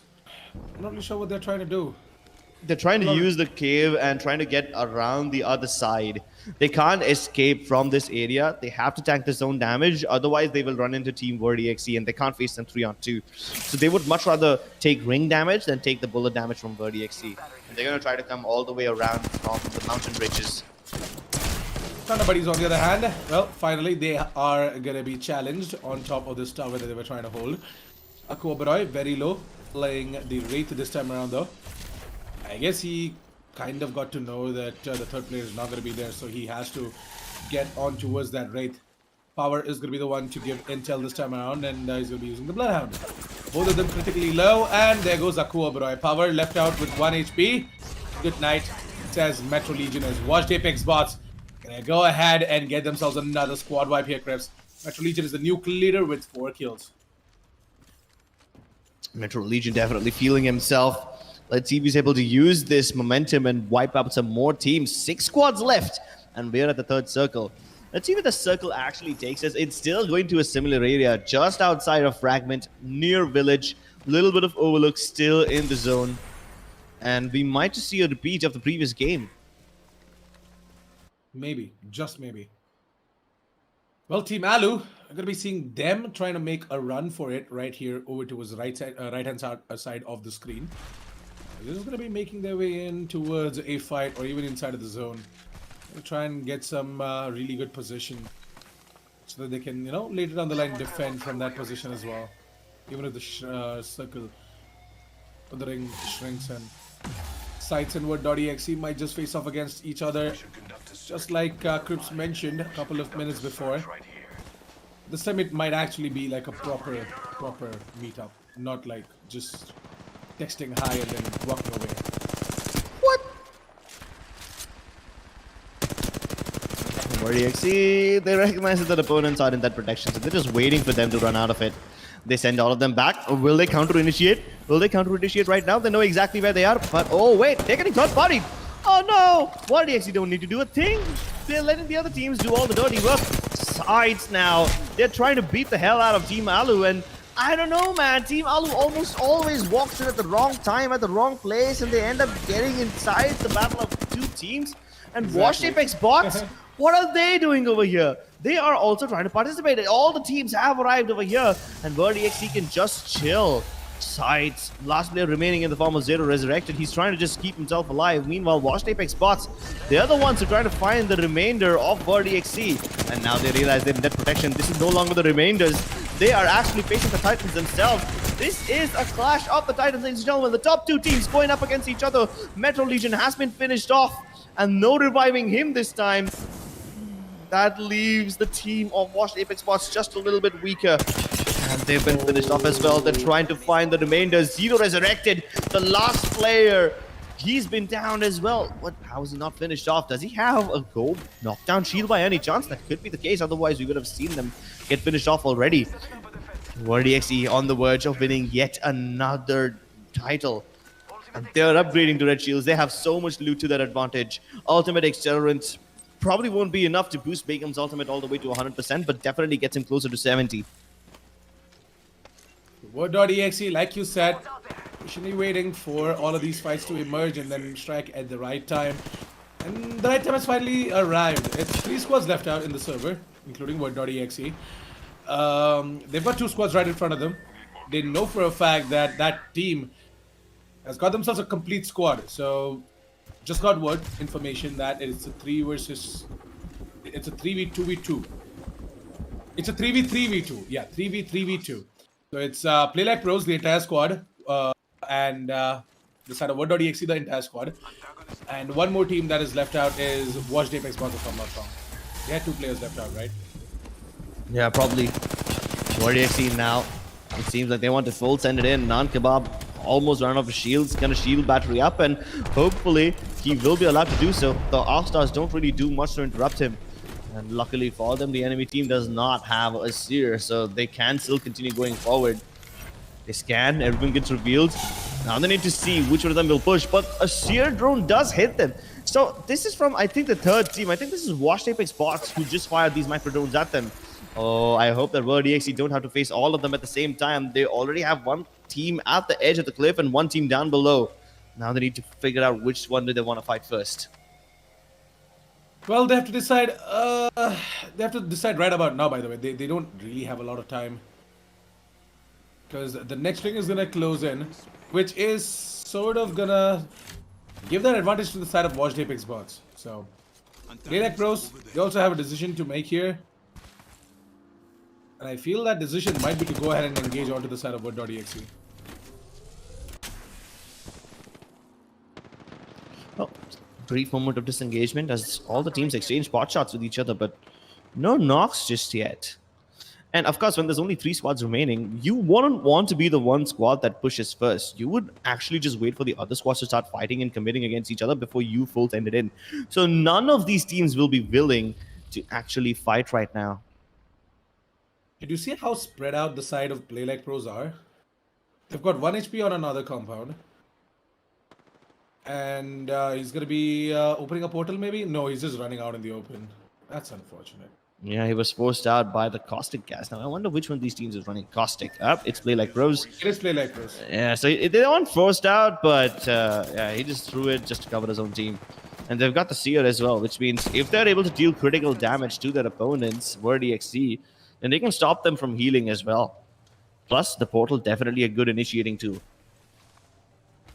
But, I mean, out here in these wide open areas, I don't know how relevant the Caustic can be. He's better in urban fights, but in this mountainous-like situation, I don't know how much more he can do.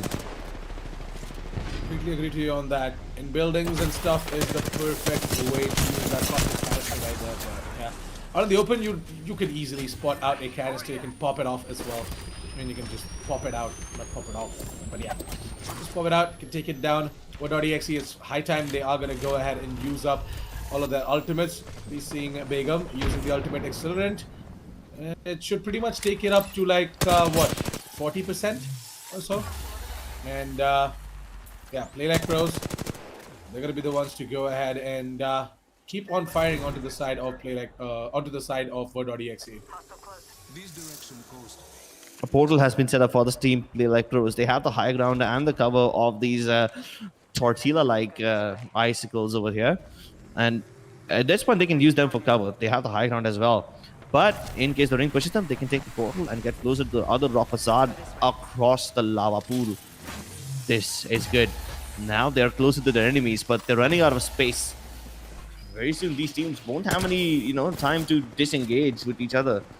You can see none of the teams wanting to full send in. They all want the other teams to start fighting first, and I think it's just WordEXE and Play Like Pros toying with each other. While all of this is happening, Washed Apex Pros, they are just trying to stay hidden inside that truck. Well, there you go. Caustic Canister is going to be going off, and that might just give enough cover for Mr. Freak and Dark Knight to just make their way over towards the other side. But remember, Washed Apex bots are also firing at the same time. What.exe are putting in the work as well. It is going to be the side of Deathwish and Switchy. 2 teams firing onto the side of Play Like Pros, and Play Like Pros are going to get taken down. 2 squads left out. It's What.exe versus the side of Washed Apex bots. What.exe have the man advantage clips, and I feel as if the ultimate experiment is going to be used up as well, right? Begum did use the ultimate experiment. There you go. The death protection is going to be popped in, and we're going to be seeing the jump pad getting put in as well. On the side of Non-Kebab. All these ultimates are going to be coming in, and we are going to be seeing the side of Watch Apex bots getting taken down. What.exe making themselves another champion title as well. What.exe are looking to get that final player. That is going to be who exactly was it? It was I feel like it was the final player from the side of Watched Apex bots. That is John FPS, who got taken down as well. And with that, What.exe we're the ones to go ahead and get the champion's title once again. Yeah. Begum and his team once again winning the game, and guess what? They defeated Washed Apex Spots in that final battle to send a loud and clear message. But I mean, it was a decent performance from Washed Apex Spots as well. These guys came in second. They had an okayish amount of kills, acceptable level, but still they lose against the side of VerdXC. And this time it was a direct battle. It wasn't like VerdXC was able to kill a bunch of other teams and then rack up their points to overtake them. Nope. This was a clean fight, even though it was a 3 versus 2. VerdXC have just sent a loud and clear message that Washed Apex Spots cannot deal with them. Yeah, I mean, Word.exe, they're looking hot today, and it feels as if they might just go ahead and keep on putting up more and more champion titles to their name because they're on a roll right now, 2 in a row, and they might just get a third one as well. Because teams, they are sort of looking down when it comes down to the aim game today. I mean, whether they are aiming well or whether they are moving well, it doesn't matter, especially when you're trapped in a three-way Mexican 3v3v2. standoff like that. Yeah. Exactly. I mean, I think Washed Apex Bots, they did not have an advantage because they had only 2 people remaining. But even then, they were able to avoid all those fights and stay alive up until the end. It was actually Play Like Pros who got into trouble because the ring was forcing them closer and closer, and eventually they had no ground remaining to take cover. You can see how the last player of Play Like Pros was just using his own knocked out teammate's shield as a body cover. Like, he was basically getting his teammate to body block him, and he was trying to pop a shield battery while that happened, but it was just not enough, and they both ran out of HP. They were just completely shot down, and that is how Play Like Pros was dealt with. I mean, to some extent, VerdXC and Play Like Pros were just circling around each other, and they were trying to outmaneuver and outposition each other. We'll take a look at all of that in the highlights as well, and I think the highlights are going to be very interesting this time, especially the end game ones, because these 3 teams, that was probably one of the longest Mexican standoffs that I have ever seen. That definitely was really interesting coming out from the side of Word.exe and Washed Apex Bots because, these 2 teams, they're the ones to actually start things off in the server and end it as well. So you would see right here in those highlights, starting off the match, we saw Washed Apex Bots go ahead and wipe out a squad, and they went ahead to wipe out another one as well. Here, Best Nines, they did survive this fight, and later down the line, they got taken down. Best Nines have always dropped in over towards the fragment, and it was the Sara team Malu this time around to come in and try and take them down as well. Malu, they used up the dead totems, and it was Shams to go ahead and get himself a double of his own. Washed Apex Bots, back to them as they went ahead and used up the Peacekeeper, especially Metro Legion, to get that frag on towards the final player from the side of Best Nines, who managed to escape out of fragments and off to safety as well. And then comes in the team that we sort of were looking out for today, but are not really performing. That is Team Sights. Sights, unfortunately. They were looking very good yesterday, but I don't know what happened to them today. It seems like they're probably just not feeling their game. But what I did like from the side of Team Sights is that when they were fighting Aviator Esports, they recognized that the third party is coming in the form of VerdXC, and they disengaged at the right time. Otherwise, they would have been eliminated even before Aviator. True. I mean, the side of Aviator Esports, well, they tried. They did absolutely everything they could. But unfortunately, nothing seemed to work in their favor as well for this match. Thunder Buddies only had 2 players. Vector Sports only had 2 players.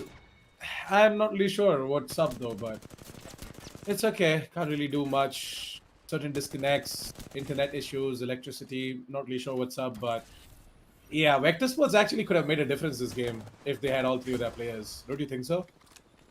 Definitely. Vector Sports, even they were a good team, but they just haven't been present today, even more so than Sights. So yeah, those are 2 teams that have immense potential, but they just need to step up a little bit in these last few games. I mean, they don't even need to step up. Just make sure that they don't have bad games so that they can still be in the top 6 by the time this day ends. And we are on the verge of ending. 3 games are already done. 2 more games remaining in the Qualifier 2 of Rise of Legion. Yeah. And only 6 slots available in the finals. So they better put their best foot forward. That they definitely have to. We're going to be witnessing some of the final stages of match 3 where we're going to be seeing this 3 versus 2 situation as well, where Play Like Pros. Actually, at this point, it was already like a 3 versus 2 versus 2, and yeah, the rest of the 2 players were taken down. Word.exe then activated the ultimate as well. The jump pad and the death totem. Go ahead and take on the likes of rest of the 2 players from the side of Washed Apex bots. The Eva 8s, man. The Eva 8s. You can't escape these shots. You cannot, indeed. And Word EXE, what I loved even more was that they were finishing their battles very quickly. Like, especially in this situation, when there's 3 teams remaining, and you know that the moment 2 teams start fighting, the third one will come into third party and they will try to have the advantage. The important part is finishing your battles quickly, healing up, and then getting ready for the next impending push. And I feel like Word EXE, their pacing was amazing. They hold their ground. They try to take far away shots as much as possible. And when they know that they're about to finish off the enemy team, they will push right in with the jump pads. And one player who will be healthy, he provides cover fire for the others while they heal up. And that one player is responsible for keeping teams like Washed Apex spots at bay. And I feel like this division of responsibility and this innate sense of timing, when to push, when not to push, and recognizing when you have an advantage, is something that Word EXE has become very good at. This is their second win of the day. Do you think they can go for a hat trick in the 2 remaining games? Maybe. I told you, right? They're on a roll, so maybe they're just going to go ahead and take it away as well. Match standings are ready, so let's quickly jump straight into the match standings as well and see how many points have each of these teams got. Because Word.exe, again, the last match they had 26 total points, Grips. And this match they have 21. Jeez. I think they might have crossed 150 already. I feel so, yeah. They're already at 140 or something, right? 130 or 140? Yeah, on the verge of 150 maybe. My math isn't that great, but this is enough. This is a good guesstimate. Yep.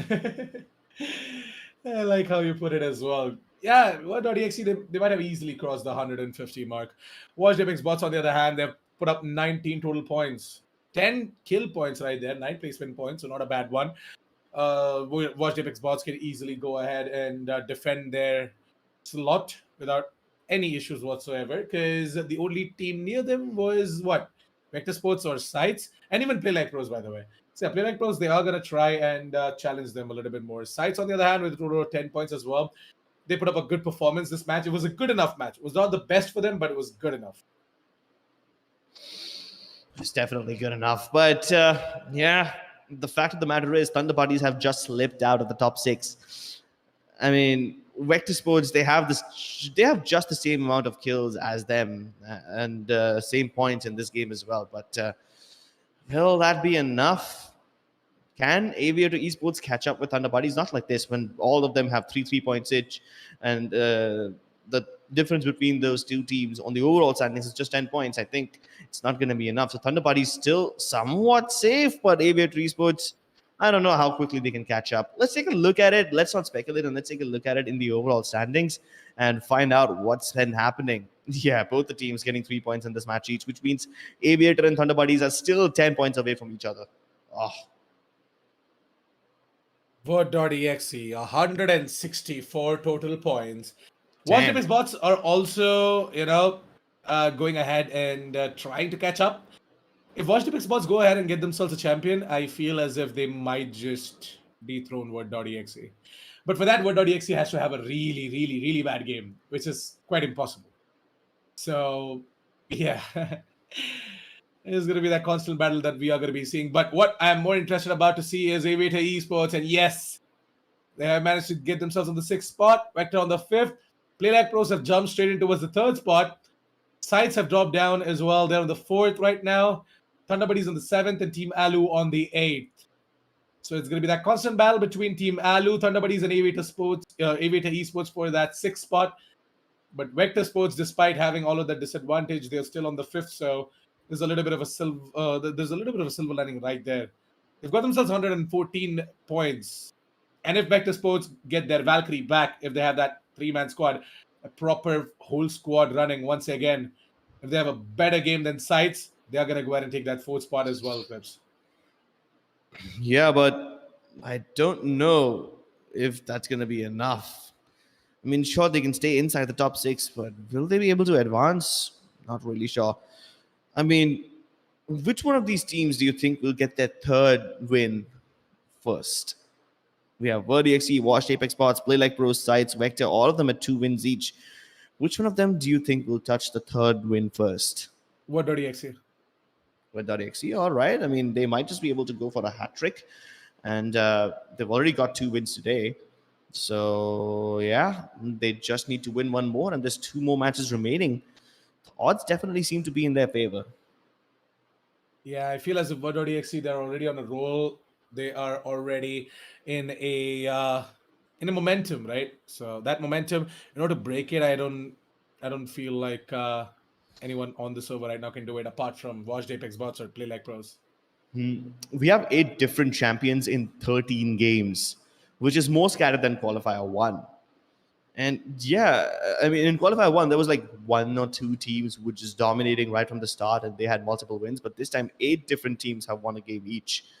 Some of them twice, some of them once, none of them thrice. Let's see if anyone is able to pull that feat off. Well, with that, I am looking to see Aviator Esports as well, trying to do a little bit more because we know for a fact that they can go ahead and easily take on that 5th spot as well. Sites are actually the ones who have to be a little bit more careful. I feel like that Sites' position is going to be at a little bit of a risk because teams are catching up. Team Alu, they're also managing to put up the wins and all of these kills. So really looking forward to seeing what exactly is going to be happening at the end of the day. We are going to be crowning ourselves 6 winners out of this qualifier, and we're going to be moving them in towards the grand finals as well. For now, we've got match 4 before we jump in towards the final match as well. So match 4, as soon as it's going to be ready, we're going to be jumping straight in towards match 4 as well. But what are expectations for match 4 for the day, Crips? Do you think that these teams are going to change any of their strategy or their plan? I think no. At least VerdXE won't change their plans because whatever they're doing, it's been working. Washed Apex Pros might need to play a little more aggressively in order to catch up to VerdXE. But they're aggressive enough. They just know when to disengage, so that's good. Team Sides, these guys might need to change things around a little bit because they are sweaty enough, but then they take too long to finish their fights, and that's why they almost always end up getting third-partied. Yeah, all these teams, they just need to be a little faster. That's it, I think. Yeah, What.exe, for them, their movements and everything is working just fine. They are fast enough and nobody is able to actually catch them out as well. And the way they're playing it out, the way they're just amalgamating it with their aim as well is insane. The match is ready, so why don't we quickly jump straight in towards it after the message from our sponsors.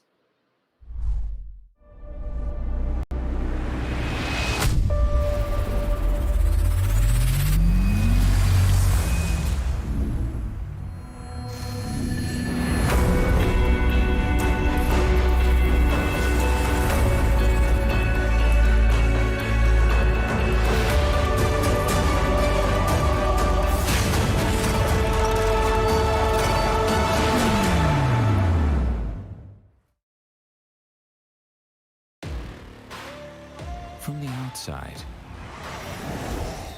who would know what lies beneath? Unleash it with a machine as savage as you are. This is how legends are made. Lenovo Legion. Stylish outside, savage inside.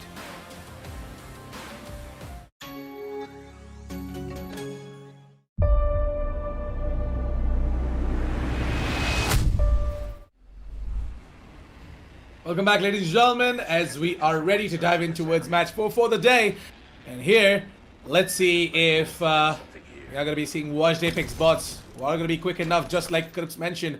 They have to be quick enough and they have to catch up to speed with the likes of What.exe, who are already fast enough for their own good. Early battles and fragments still possible. 3 teams over here this time. 2 in Fragment West, 1 in East. Another one going towards Village. Maybe they will go towards Overlook as well after that. We have one team which is dropping straight towards Slamatizer and Epicenter. So that also might be a very good starting point for them. I mean, What.exe, they've already stacked themselves up with a pretty good loot. If you take a look at their entire loot, right? What.exe have got themselves R301s, Volt SMGs.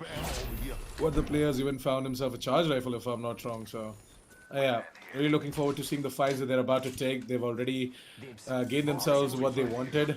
Got the weapons. All they have to do is just find the rest of the resources and just keep going, take the fights. Sights, on the other hand, they're also looking pretty good. Look at Zero Resurrected with a Wingman and a Prowler. Forget that. They've dropped in over towards the Lava City this time around, right? Sights? They should have dropped in over towards the Overlook. I don't know. I mean, maybe if this is a safer start for them, then why not?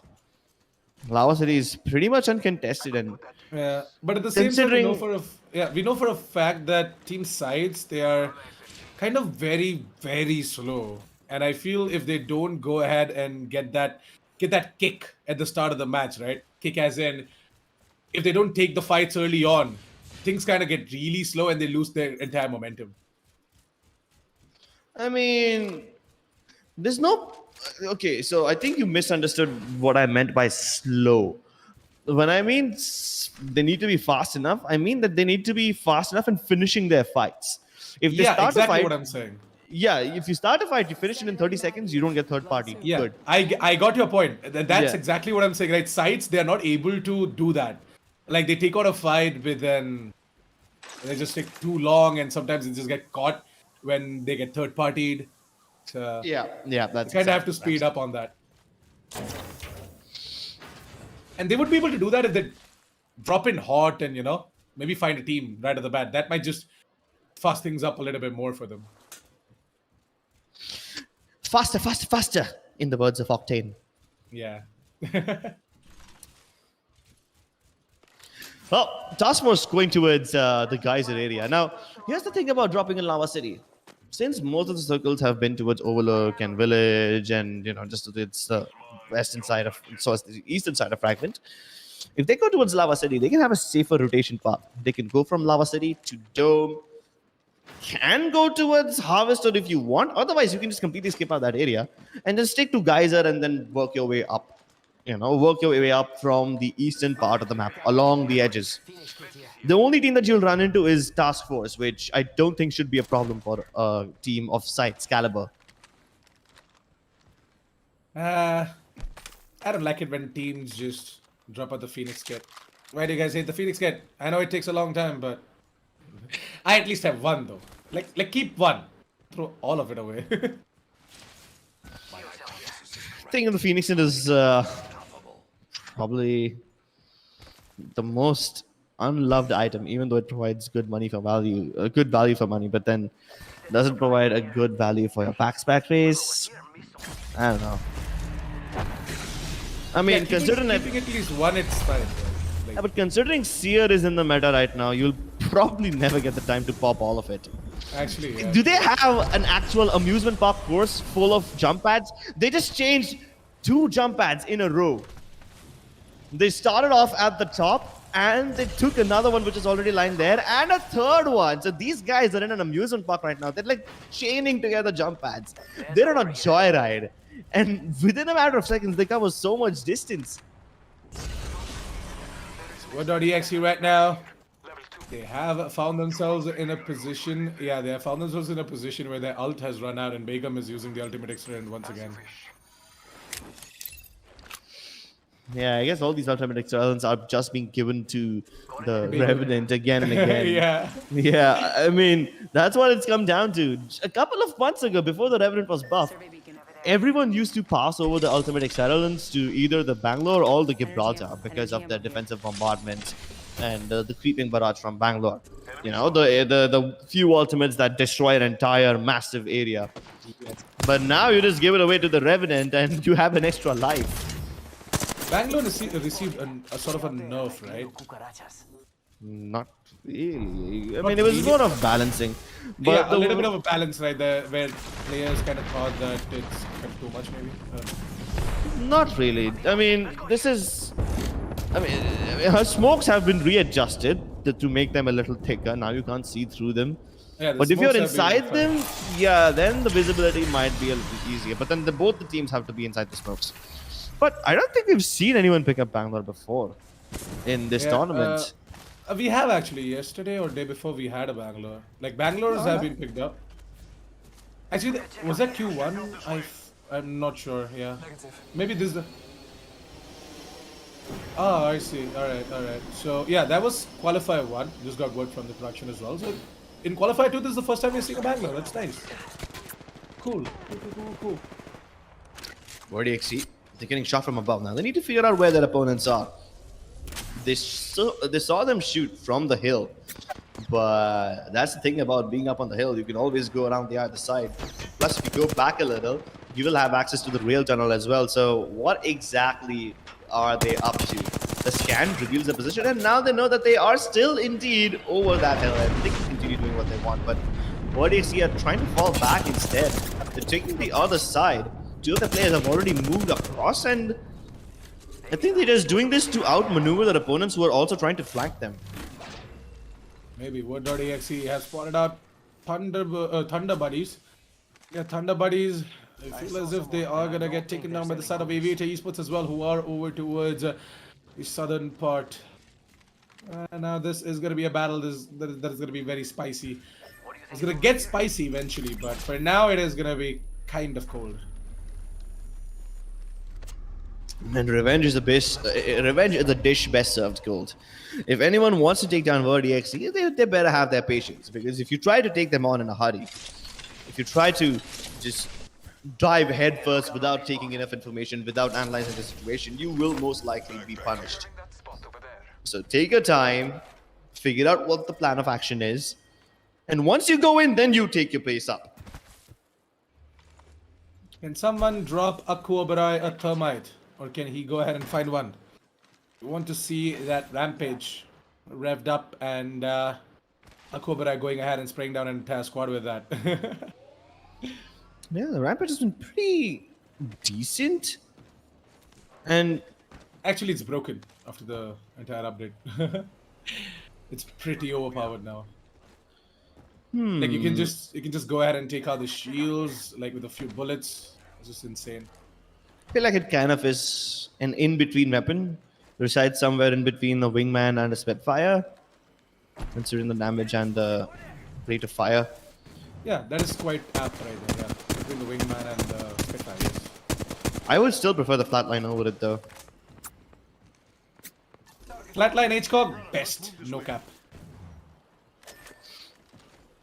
The aviators are still in Climatizer, one of the newer areas that has been added to the map now. And I must say I like this area. I like the whole geometry of it. If a circle ends up over here, I would love to see how the teams deal with all the zip lines, all the high ground, low ground areas, and all the different moving gondolas.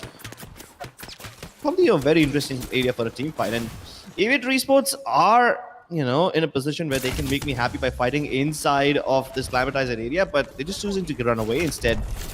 But it seems like the opponents will try to chase them heavy, and let's see if they're able to close the distance. Well, Devil Stoner, I think the zip line is gonna go back in towards the dam as well. I mean, I feel as if for now though, Aviator Esports, they have just divided themselves into. It's gonna be seeing Abizone, who's gonna be running away. Devil Stoner is also getting shot at. Abizone, he has taken a lot of bullets, and it is actually the side of its IU who's just barely surviving right now. He's activated the Beast of the Hunt just for that increase in movement speed. Yeah, but they go towards another team instead. Word.exe are chasing them to the ends of the earth, from Climatizer to the edges of Epicenter, and now all the way towards the end of the map. But I think Aviator Esports might just survive this one, because Word.exe are distracted.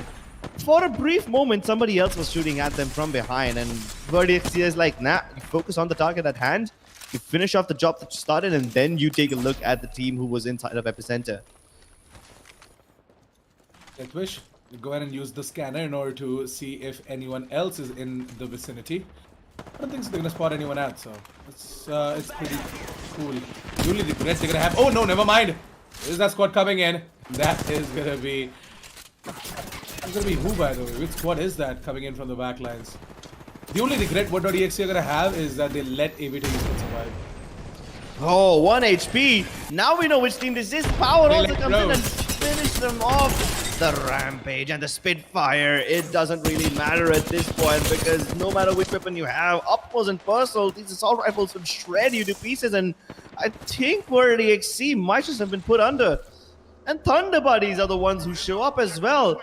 They will most likely go up against the side of Play Like Pros, but while all of that is happening, a lone survivor from Aviator Esports is still just chilling underneath. Yeah, Thunder Buddies, they have got all three of their players in, by the way, this game. They've got Dizit back. So it's no longer only Power and Aku.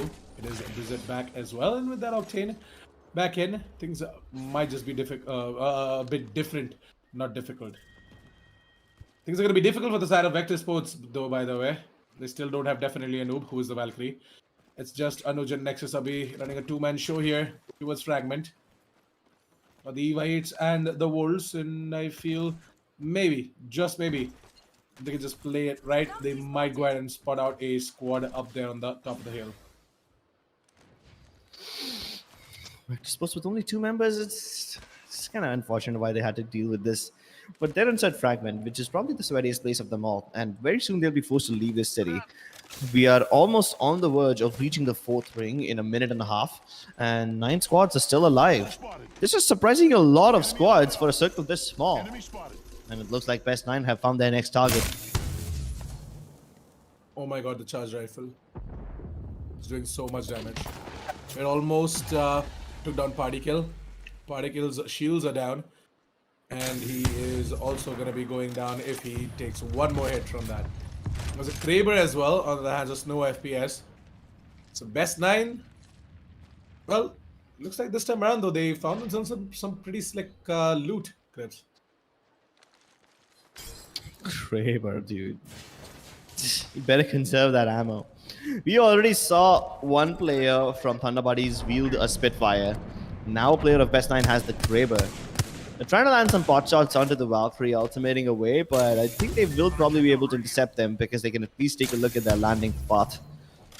And that team, with just ultimated away, will land straight in the middle of a lot of teams. So they got out of the frying pan and they almost stepped into the fire. Let's see how they can keep themselves safe because everyone will see them coming from a mile away. Not really sure why you would do something like that as well, right? Revealing your position, making yourself a live target right there. I mean, they were very far away from the center of the circle and the ring was about to start pushing them. So they had no choice over there but to take the ultimate and then jump into the just jump into the circle. Yeah, it was actually the side of KXB Esports who were using the Valkyrie ult to make their way towards this part of the camp, and I feel as if it was definitely ballsy. I mean, this was a live target, and they get taken down by the side of team sides. Sides, I don't know how they were able to survive that. They do have just enough time to get the revives complete. The other teams that are coming in to stop on them are still a little bit far away. Best 9 are nearby, but I don't think Best 9 will go inside to fight taking sides. I guess all they need to do is just keep themselves alive inside of that little container. Best 9 also, they will take to themselves, and I don't think they want to go ahead and do anything out of the box. They have a decent position. They haven't been having too many good games, and going full send in onto one of the squads that are known to be some of the best is definitely not a good idea right now. Sides, they're getting shot at, by the way, and at the same time, quite a lot of damage as well on the side of Team Best 9s.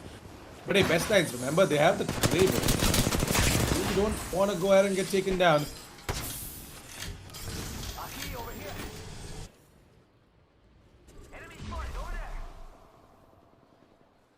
Team was it that used up their Revenant ult to push onto the side of... It was Warshaping's boss. Interesting. So Metro Legion is the one to use that Revenant ult to try and take down the side of Team Sights. But unfortunately, no one from the side of Team Sights is going to fall. It's going to be the ultimate side of Warshaping's boss to be taken out as well. That is Vector Sports' player. Nexus Abhi going down, and it all comes down to Anuj. Anuj, well, oh my God. He's also going to bleed out thanks to JPEG's boss just pushing him down and taking him down. There's another squad if I'm not wrong. Coming again. Yeah, there you go. That's going to be play like pros. We're going to chime in as well. Like pros, they've already got themselves a frag on towards Switchy, but there is John FPS left out along with Metro Legion. Watch the big spots in a 2 versus X situation. Gonna try and maybe survive this. They have a safe position for now, but they will have to leave the safe position and move towards the circle. And they're taking their sweet time because all the other teams are trying to make a move first. And they're trying to just shoot down the other teams who are already out in the open before they themselves venture out. But they don't have too much time left. In 7 seconds, they will have to relinquish this area and move ahead into the open area where they can get shot from anyone. So they need to decide a landing spot and then move in turn. Unfortunately, they don't even have a rate that they can send on like a rescue mission so that you can move with her portals. But they do have an Octane, so that means they can use a jump pad. Well, the Kraber is in action right now, and Snow FPS, fortunately, is not able to take a shot. He's just patiently waiting, you know. He's like, when? And as soon as that player is just going to be out there in the open, he's going to go ahead and shoot. But for now, John FPS is the one who's getting shot at. Just has to maneuver his way. Can rock. Switchy, that's the Octane who got knocked out and picked back up as well by John FPS. He's going to try and make complete use of the resurrection that came in as well. At this point, Team Best 9 applying quite a lot of pressure onto the side of Washed Apex spots as they are trapped in between rock and a hard place. Luckily, the rain doesn't sandwich them all the way until they are at toast, so they can stay in between the little gap created between the building and the cliff. So they will be safe for there. And while all of this is happening, Team Sides are now in trouble because you've got Best 9 shooting at them from far away, and they have another team behind them, so they need to choose. Did someone just get revived? That was a very, very brave move. 5 squads left out, by the way. Best 9. They have spotted out the side of Washed Apex spots, and Washed Apex spots in turn have also spotted them out. And I feel that Best 9s, if they lose patience right now, then it's game over for them. Team Sides doing everything they can to defend this house. This is one of the best positions inside. It's somewhat in the center. It's the only place that has more cover. And there you go. They just killed Metro Legion, which means that's probably the end. No, wait, it's not the end, actually. Switchy is still alive. And John FPS got revived. Oh, now you know. But as soon as John FPS goes down on the ground, he will be buried 6 feet under. And 1 HP confirms that kill, even though Sides were trying to steal that kill away from him. Switchy, on the other hand, is still alive for the side of Washed Apex spots, so he's going to have to rat his way to victory. But this compound that Team Sides have for themselves is actually pretty advantageous. If they can defend it, that will be nothing like it. There's no other place better than this one. Well, things have again taken a little bit of a turn here as we are going to be seeing the side of Play Like Pros. We are going to go ahead and start scanning as well. It's going to be Dark Knight. Going to be on the scan, and he's going to get to know that, hey, Sights are still inside of that building, and there comes the signature ability. That signature ability is going to stun the side of Team Sights. We'll be seeing we are going to be seeing Dark Knight, by the way. He's going to try and take some vantage point. He's going to get on top of the mountain. Maybe throw in a thermite from inside of one of the windows. Yeah, but even if you throw in the thermite, that compound is wide enough for you to avoid any utility damage. So this is actually a pretty good position that Team Sides have taken up. I think this might just be the game where they overtake them. Washed Apex spots. They revived John. He died. They revived Metro Legion again. He survived. So they've been just using mobile respawn beacons and the regular respawn beacons. In fact, I think Switchy might have just gone outside the ring to revive him too. I never really saw from his perspective what it looks like, but I think that's the only explanation as to how he still has multiple teammates alive. Well, at least they have them online and on ground as now. They will be able to get their shields back up as well, but Task Force is kind of in trouble because even after using all the smokes of the Bangalore, they're still in trouble. And you see Team Sides have digital threats onto their wingmans, which means they can see through the smokes, but Zero Resurrected doesn't need anything. Ah, poor guy. Metro Legion was the one who was trying to, steal the kill, but it's actually Zero. Ends up taking away a little bit. Washed Apex spots now going full send onto Team Sides. They recognize this compound as one of the most advantageous in the entire server, and Washed Apex spots. They want this with everything they've got. This is their only chance of survival. That means they need to kill Team Sides right here and now. Well, they definitely have to do that. Otherwise, it's going to be a little bit of a problem for them in the overall standings. Because They are not having the best of the time right now. 4 squads left out, guys. Best 9 is gonna face off against the side of Play Like Pros really soon, because Play Like Pros, they're gonna be forced out of the ring, by the way, and they are gonna be forced straight into the process of best 9s, or even the side of team side. They're destroying the jump pads because that jump pad kind of blocks their way out of this compound. And they will need to leave it soon. This is as much compound that's left. Like, imagine having a really long little piece of cover and then only having such a tiny area off it. And there's only one way outside. That's using this door. So anyone can do damage to them if they're just able to cover this door. And now best 9 have to get out of it while facing the wrath of the entire world. Metro Legion is still trying to stay alive while he's trapped in between team sites and another one behind him. And of course, it's going to be the players of Play Like Pros who eliminate them. Oh no, this Nox gas could be a massive game changer. It deals tremendous amounts of damage, and they're blocking the entrances with the gas canisters. He's trapped. Team sights in there, and the moment they try to get out of the windows, they will be taking not only the gas damage, but also the ring damage and the bullets. Oh, what a big brain move from Play Like Pros. This caustic just paid off massive dividends. He trapped them inside. He blocked the only way out. What a move! What a game! That is amazing! Definitely it is. Play Like Pros. Well, they kind of stand true to their name. They definitely play like the pros, and I feel as if they got that with the use of the brand new range of gaming notebooks coming out from the side of Lenovo Legion, powered by the all-new Intel Core processors as well. You can find yours as well using the link down in the description below. But keeping that aside, what a brilliant move coming out from the side of Play Like Pros. It was like a move made in chess as well, right? Where you don't see that coming. Like all of these masters, they just come in with these insane moves, and then you're like, wait, what happened? And Play Like Pros, they just come in and surprise all of us. And I could definitely see that from Cripps' expression as well when he went ahead and was like, "Oh, that canister, it just does a lot of damage." And then the ring also pushing in and just doing more and more damage, because that was the final ring, if I'm not wrong. And the final ring completely takes you down in terms of the HP as well, just slices you down as well. It was again, Play Like Pros. I feel as if the way they were strategizing their move this entire match, it kind of felt like that they were about to take it as well, because we know for a fact that Play Like Pros are a team that like to, build that fort, play it out safe, play it very passive. But this time they were looking like they want to fight. It looked like that, they had Krabers and everything, and they're absolutely ready. Like they were taking the fights head on. They were not scared about what exactly is about to happen if you open fire and what if our location is going to be revealed. No, they were looking to fight, and they took the fight, and they got the victory as well. The match highlights are ready, so why don't we quickly jump straight into the match highlights as well. And Cripps, I wanted to ask you this.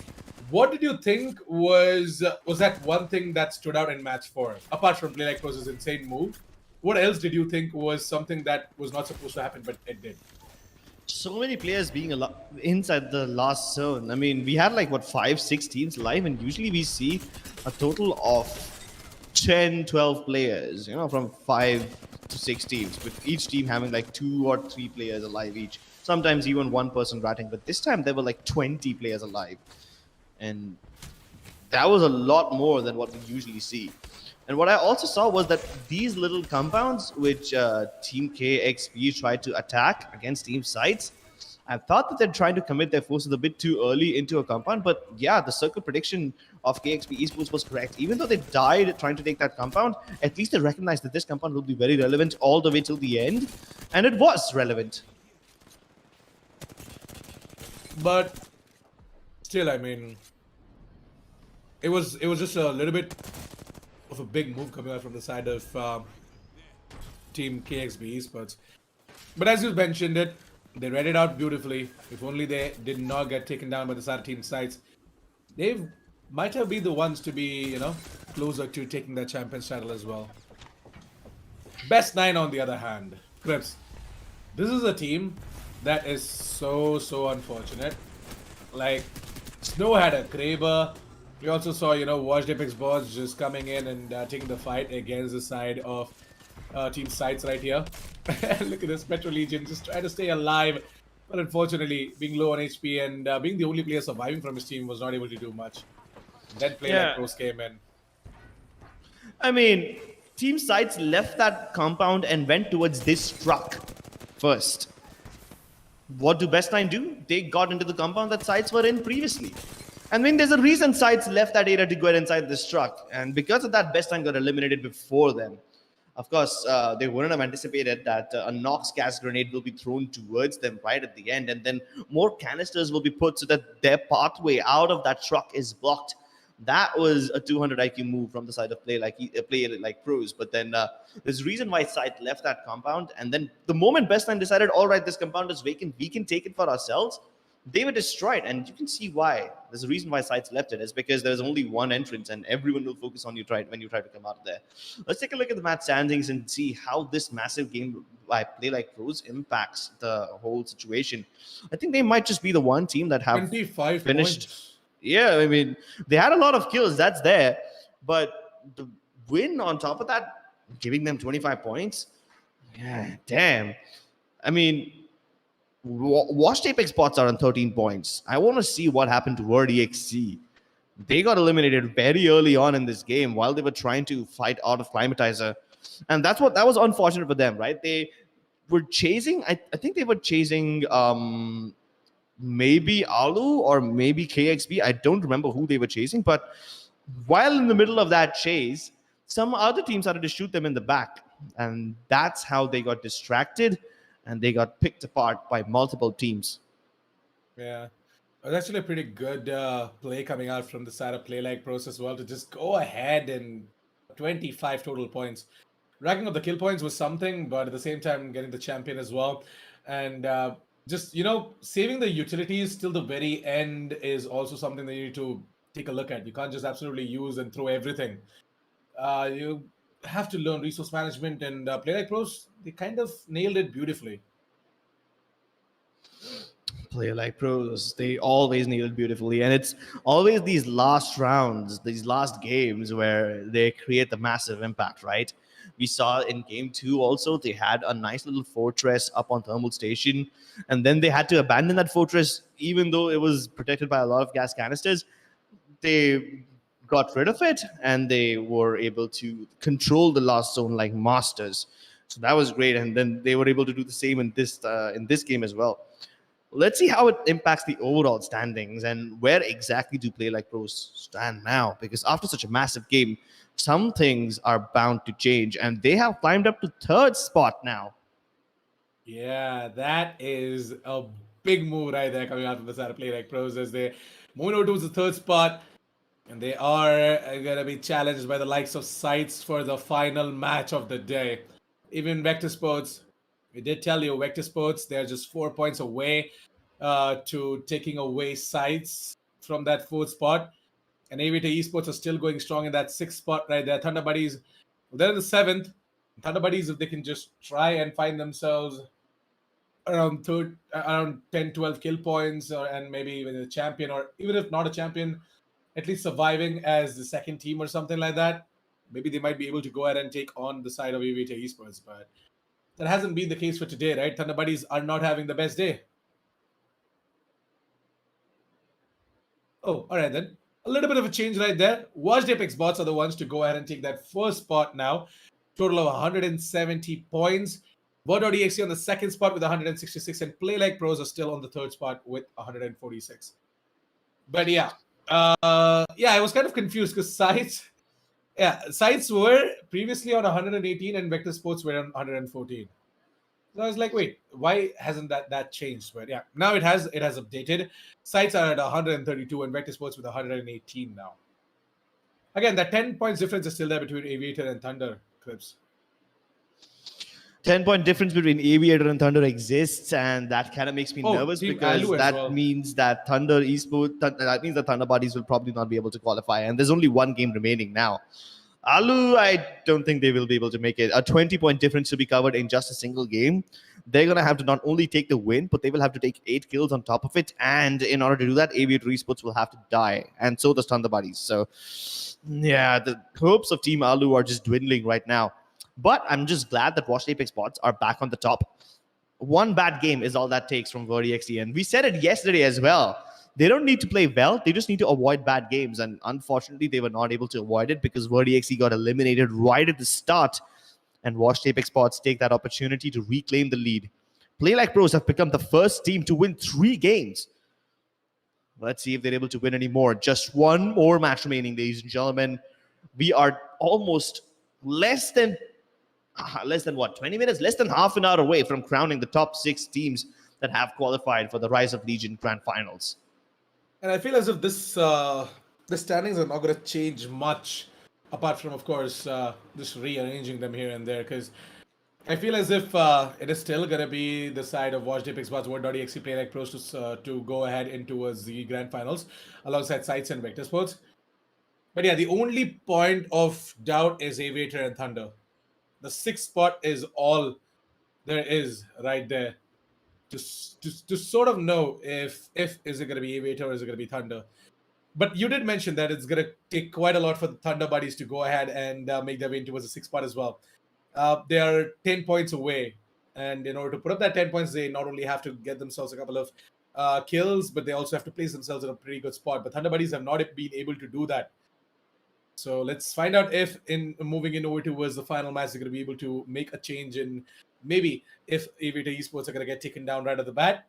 There is going to be a chance for the side of Thunder buddies to qualify into the Grand Finals as well. And if they do qualify, then it is going to be a very sad and unfortunate moment for the side of Aviator Esports, because everything that they have done till now is going to go down in wanes. Yeah, Thunder Buddies versus Aviator. This is probably one of the most interesting storylines in the tournament right now. The other interesting storyline is the rivalry that's been brewing at the top between Washed Apex Sports and VerdiXE. I mean, getting the first prize of this tournament, it won't really matter because you still face each other in the Grand Finals, but still, bragging rights are a thing. And you want to get the better of those bragging rights. Well, ladies and gentlemen, all these interesting storylines will finally come to a conclusion as we will be jumping into the last game of the day anytime soon. But before we do that, we have a small word from our sponsors.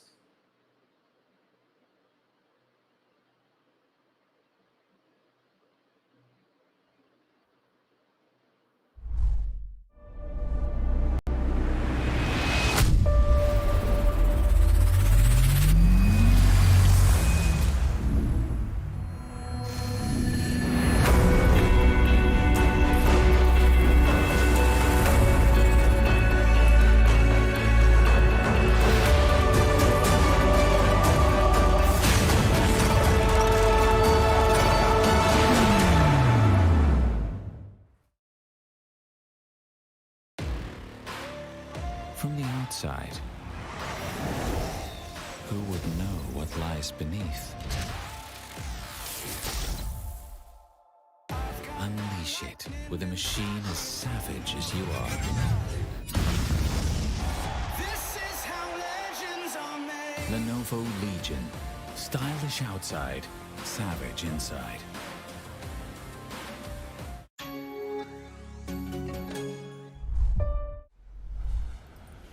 Well, ladies and gentlemen, it's finally time for us to decide on who are those 6 teams that are going to qualify straight in towards the Grand Finals. We already have an idea as to who some of the teams are going to be, but yeah, still there is a little bit of a doubt left. So why don't we go ahead and solidify and clear out all of those doubts and get our 6 teams, as well as we are heading in towards the final match for the Qualifier 2 finals of the Rise of Legion for Apex Legends, presented to you by Lenovo and Intel.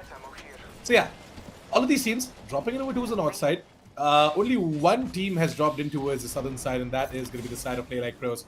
They dropped in over towards the Lava Saffron. Everyone else has dropped in over towards the north side of the map, the center and the north. And team sides, they have made their way in towards the Overlook, if I'm not wrong. They're pretty safe in Overlook, considering that there's 4 teams inside of Fragment. But they're not alone over here. They just found their next set of opponents. Yep, going to decide team sides to go ahead and take that fight as well. They're not going to be scared though. They do have enough to go ahead and take that fight. So maybe they're going to try and take that fight. Because we did talk about this, right? Team sides, they have to start taking these fights and they have to finish off their opponents as fast as possible. Because every single time they try and take a fight and then they get third party. So they need to be careful. They are going to quickly go ahead and put an Arc Star as well. Nexus Abi is going to take down Chico Flip, and Yato Place is going to go ahead and take down Nexus Abi instead. This is Vector Sports, by the way. Off your screens is Disit fighting off against the Sara team Alu. So yeah, frags are coming left, right, and center, and they're going to be left out with 9 squads now as Vector Sports are going to get taken down over towards Overlook. Yeah, but do you think Vector Sports have enough points in the bag that even after this early elimination, they stay in the top 6? Sorry? Do you think they have enough points in the bag that they will be able to stay in the top 6 even after this early elimination? Vector Sports, yeah, they were above 104. They were sitting at 118 points.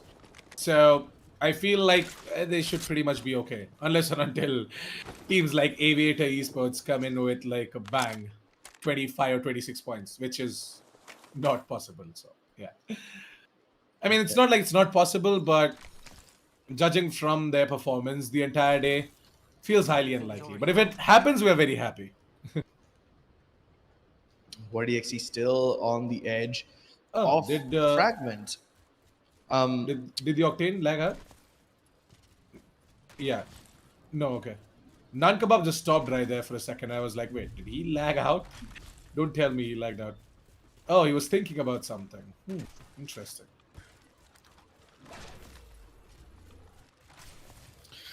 Train Yard, the most sweatiest place inside of Fragment City, is still empty. There were 4 teams over here. Keep in mind now, one of them might have left and gone on towards Village or something, or the other. YDXC, they've already dealt a little bit of damage to one of the teams, but they need to find the remaining ones as well. Will they be able to find them soon enough? I don't know. Hey, 8 squads left out now. Another squad just got taken down, and this match pretty much looks like that it might just end really quickly. Because most of these teams, yeah, they've changed their stance right now. They're just dropping in hot and they are taking the fight. Vector Sports, we already lost them.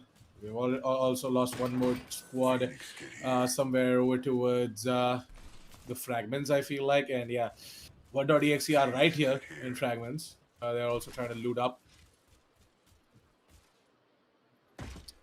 Yeah, with the entirety of Fragments behind them. I think they must have just wiped the entire city clean by now. And these guys are pretty fast on their feet, so they definitely finished up looting very, very quickly. And I think they'll be ready for the battles very soon. Now that we have these guys already in control of this area, and still there's like 3.5 minutes left to spare for the first ring to close, we can start discussing about where do you think the next circle will go. A request to production to show us what the circle currently looks like. I mean, we know that it still is towards the bottom left-hand side of the screen. Okay, it's not even towards the bottom, it's still towards the center. But the next circle is still in a similar area, near Epicenter and Fragment and YDXC. It seems like once again, they will be in a little bit of trouble as this time they're going up against Team Sides who are coming out straight from Overlook. The Mastiff not good enough at close range, but Begum still under that protection is able to chase down the remaining members. But he still has to go up against all 3 players, and if he gets sent back to his death totem, he will still be right there. At least he takes down Russian Place before he finally hits the dust and gets run out. But he's downstairs now and he will be finished off. That's it, ladies and gentlemen. YDXC are out of the game. Well, 1.exe once again getting caught by another team, and this time it is going to be the Sara team side. So we did tell that if changing stance is going to be making a difference in their entire play, and it does. They go ahead, take the fights, and this is exactly what I was trying to say, right, Crips? If they just drop in hard, if they take on the fights, they're going to be able to do quite a lot, and it's actually happening. Took down Vector Sports, and now they've taken down their rivals, 1.exe. And it looks like that maybe Sites, if they put up a really good performance here, they might just inch closer and closer to getting their spot back. Their original spot back. But that has to wait for a little bit more. Still have 7 squads left out. And Team Sites, for now, despite the fact that they're looking hot, they can't just get ahead of themselves. There are still potential teams out there who have got themselves quite a lot going on into their favor. KSV Esports, on the other hand, wow, the hunt getting activated in. Alright then, Ronan. Pretty sure. Was it like a misclick or something like that, or are you actually trying to defeat this guy? Maybe he might be using the Beast of the Hunt on here at the Interior Fragment, and there is going to be Washed Apex Bots coming in and taking down the side of KXB as well. Party Kill goes down, and Party Kill was the Valkyrie, remember? Well, Party Kill has been killed and the party has ended. Really tempted to crack a Bollywood dialogue over here. Everyone just came in, ate up all the food, the party has ended, and it looks like the hosts have been desecrated. Aviator Esports hot on the heels of one of the teams that are going inside the caves. Welcome to the dark alleys, says Aviator Esports. Oh, this is going to be the routing tunnel. And yeah, inside of the routing tunnel, we have seen epic fights happening. Even in Qualifier 1, we saw, teams just going ahead and fighting it out in the routing tunnels. And despite not having a lot of open space, the Octanes making some insane jumps inside of the tunnels. Clips, you actually missed it out, but yeah, this happened inside of the tunnel. One of the Octanes, you just, put down the jump pad. So that squad eliminated a squad inside of the routing tunnel. And the squad who eliminated that other squad, they got third-partied. In order to escape, that Octane just put down a jump pad. And he just jumped on top of that jump pad inside the tunnel. He hit his head onto the wall, up in the ceiling. But he still managed to survive and just, jump and make his way in and around. I don't know, he did some insane stuff. And I feel like hitting my head now. Why? Reasons.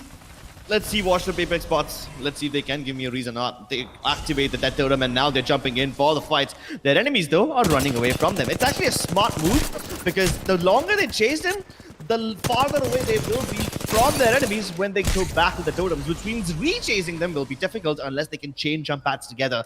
Luckily, they haven't even knocked anyone out yet, which means that enemies can just heal up and they will still be far away from Washed Apex Bots. And the enemies deploy yet another jump pad. Will they destroy it on the way back? I hope they do, but otherwise Washed Apex Bots can use the same thing to chase them and continue this whole process over and over again. Well, for now, Washed Apex Bots, they are going to try and make their way in towards safety. Even the Esports are the ones over towards the epicenter, right? I think at this point, every team is just converging around the epicenter. That's basically where the final fight's headed. And I already see like 4 teams in the vicinity, 7 squads left. The other 3 squads, which are far away, will also be making their way over here soon. Team Sights is one of those 3 squads which isn't near epicenter yet, but they're on their way up. They're on their way north. They just passed by the Harvester, and they're going to take these narrow bio lanes near the Lava Fissure to escape and get inside towards Fragment. Now, whether they go inside Fragment or whether they go around it to go towards Epicenter directly, that is something I don't know. They have a lot of options that way. And a little bit of Fragment is still there inside the circle. So, I mean, plenty of real estate to hide inside. Oh, in fact, they're not going to go there. They're not going to go towards Fragment at all. They just continue staying towards Harvester because they saw a care package. And now they're going to continue their way up. I mean, they've got plenty of time, so why not? Team Sides. They easily try and make their way into the ring now, Crips. And as soon as they're going to be making their way into the ring, might be possible they're going to be spotting out a squad in the camp of the village right in front of them. They're moving in over towards the Fragment East, and there is the bridge and the building that I was talking about now. What exactly is going to be the position of the team already in Fragment? It was just word.exe and they got taken down, right? So Fragment seems pretty clear, but it seems pretty clear to take on by the side of sides.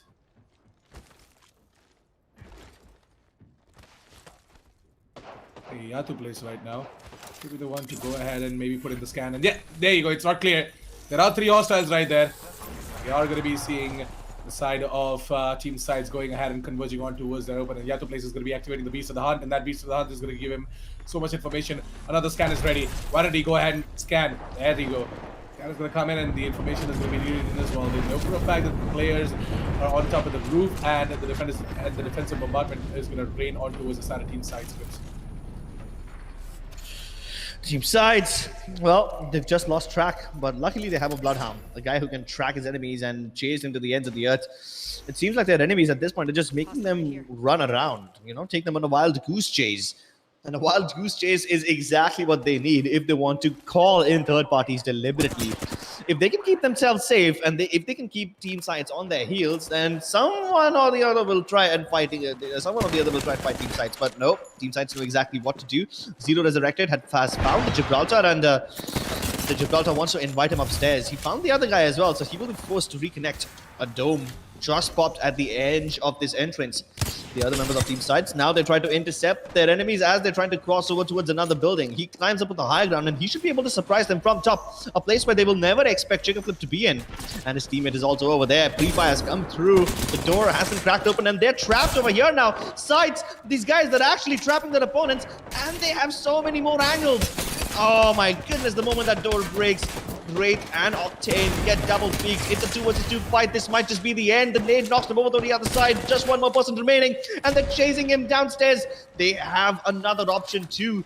They can go ahead and recover the teammate's beacon, and they can take the exit up top so that they can no longer need to chase the guy downstairs and instead race him to the respawn beacon. There's only one available in the city. The other one is outside in Village, and the third respawn beacon is available inside of Epicenter. And they decide that it's not worth it to chase that one last player. They would much rather get their teammate online and Zero resurrected. Well, they don't even need to go to a respawn beacon. They have a mobile one right here. Yep, they have called in for a mobile respawn unit. And as soon as it's going to be dropping down, we are going to be seeing that final player coming back alive into the server. Yeah, Still, but 6 squads left, man, and I feel as if it is going to come down to Fragment East. All the fights is just going to come down to Fragment East. oh, definitely. But the moment everyone sees that respawn dropship coming in, they will be attracted like moths to a flame. And Apex, Washed Apex bots are one of the first teams to respond to this thing. Luckily, they only have the train yard under their control. They haven't really reached the building in which Team Sights is in. So they're pretty safe. But they're trying to cover the distance every now and then. Now, Seer can only spot the heartbeats, so he can figure out which building the enemies are in. And if any one of them gets detected, yes, then they will have more information. It's not like one of your Bloodhound scans. But now that the heart chamber has been committed, all of them get revealed. Okay, then Washed Apex bots have the information on the team that just called in the response. But will they initiate right now? Yes, they will. Dead Totem put up on the second floor. This will make it so much harder for people to find the Dead Totem as well. Because it's not on the ground floor or the top floor. They're going to have to take the zip lines and then go in with it. Really good brain presence over there. But the Arc Stars are thrown at the entrance of the other building. That means Washed Apex bots will be sent back. And the Dead Totem goes to waste. And the third party has also arrived. This building, Washed Apex bots thought it was safe, but it's no longer safe as they are taking so much damage. My goodness, Sides, they wiped the floor with them. What a reverse sweep. They were the ones who were struggling at one point. They were the ones who called in the resurrection for Zero resurrected, and now he stands true to his name. And now Sides must hold on to the fourth party. They must survive this onslaught assassin. Well, I feel as if the side of Team Sides, right?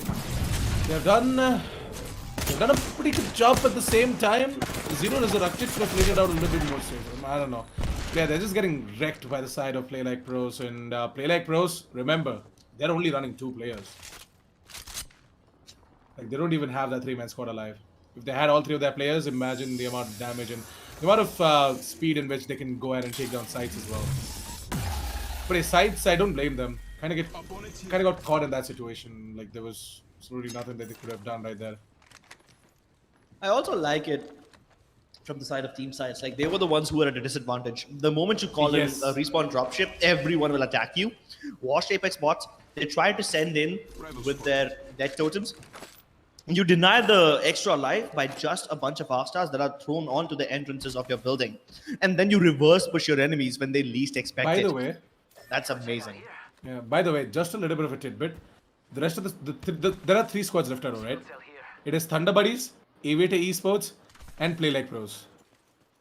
Forget Play Like Pros, but Aviator Esports and Thunder Buddies. These this two. Could be the game that determines which one of these teams qualify. Exactly. So this is gonna be that match that is gonna determine everything.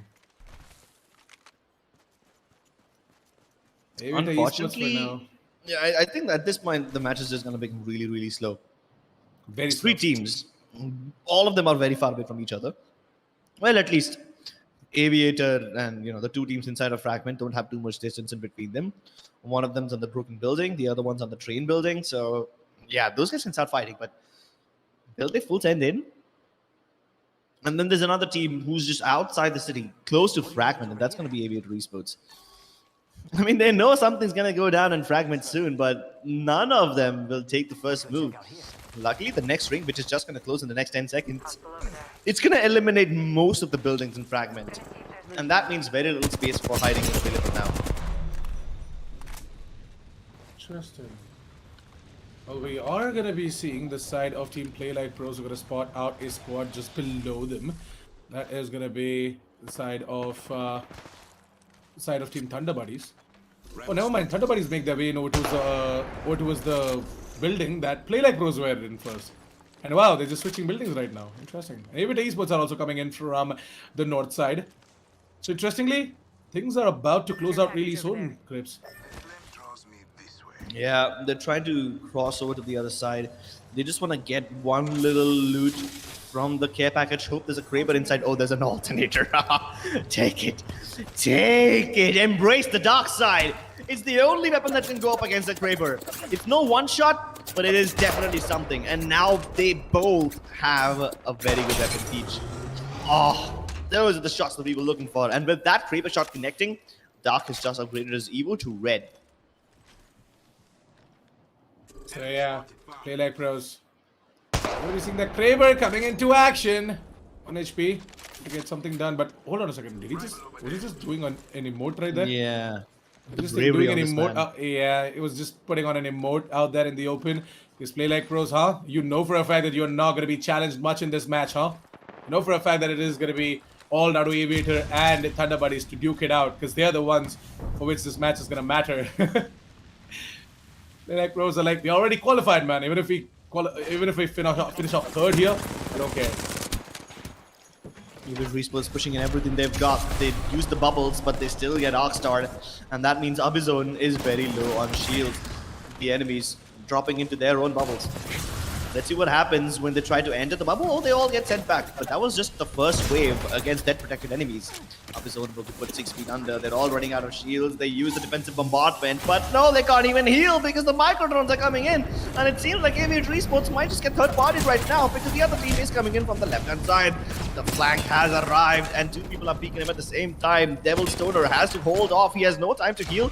His teammates have just finished surviving, but no time for Abizone to get back up on his feet. He just barely survives that onslaught, but then the alternator comes in, and that is going to be the end of it. No healing for you, sirs, and it's most likely that Playlight Pros will win the third game of the day. You've got to be kidding me. No freaking way did they do this, Scripps. Playlight Pros, they were just running 2-man squad. They did not even have the third player. How the heck did they manage to do this? 1 HP and Dark Knight. They come in clutch, and the balls coming out from Dark Knight to just throw in an emote out there in the open. Shows how much confidence this man has. And as they play Playlight Pros to go ahead and take 3 champions, a hat trick for them for the day, and it's just insane. And the amount of destruction that is about to make on the overall standings, it's just unimaginable. A hat trick today. 4 wins in total across the qualifier. Man, I think this might just be enough to push them above washed Apex spots as well. Maybe. I think they might just take the number 1 spot.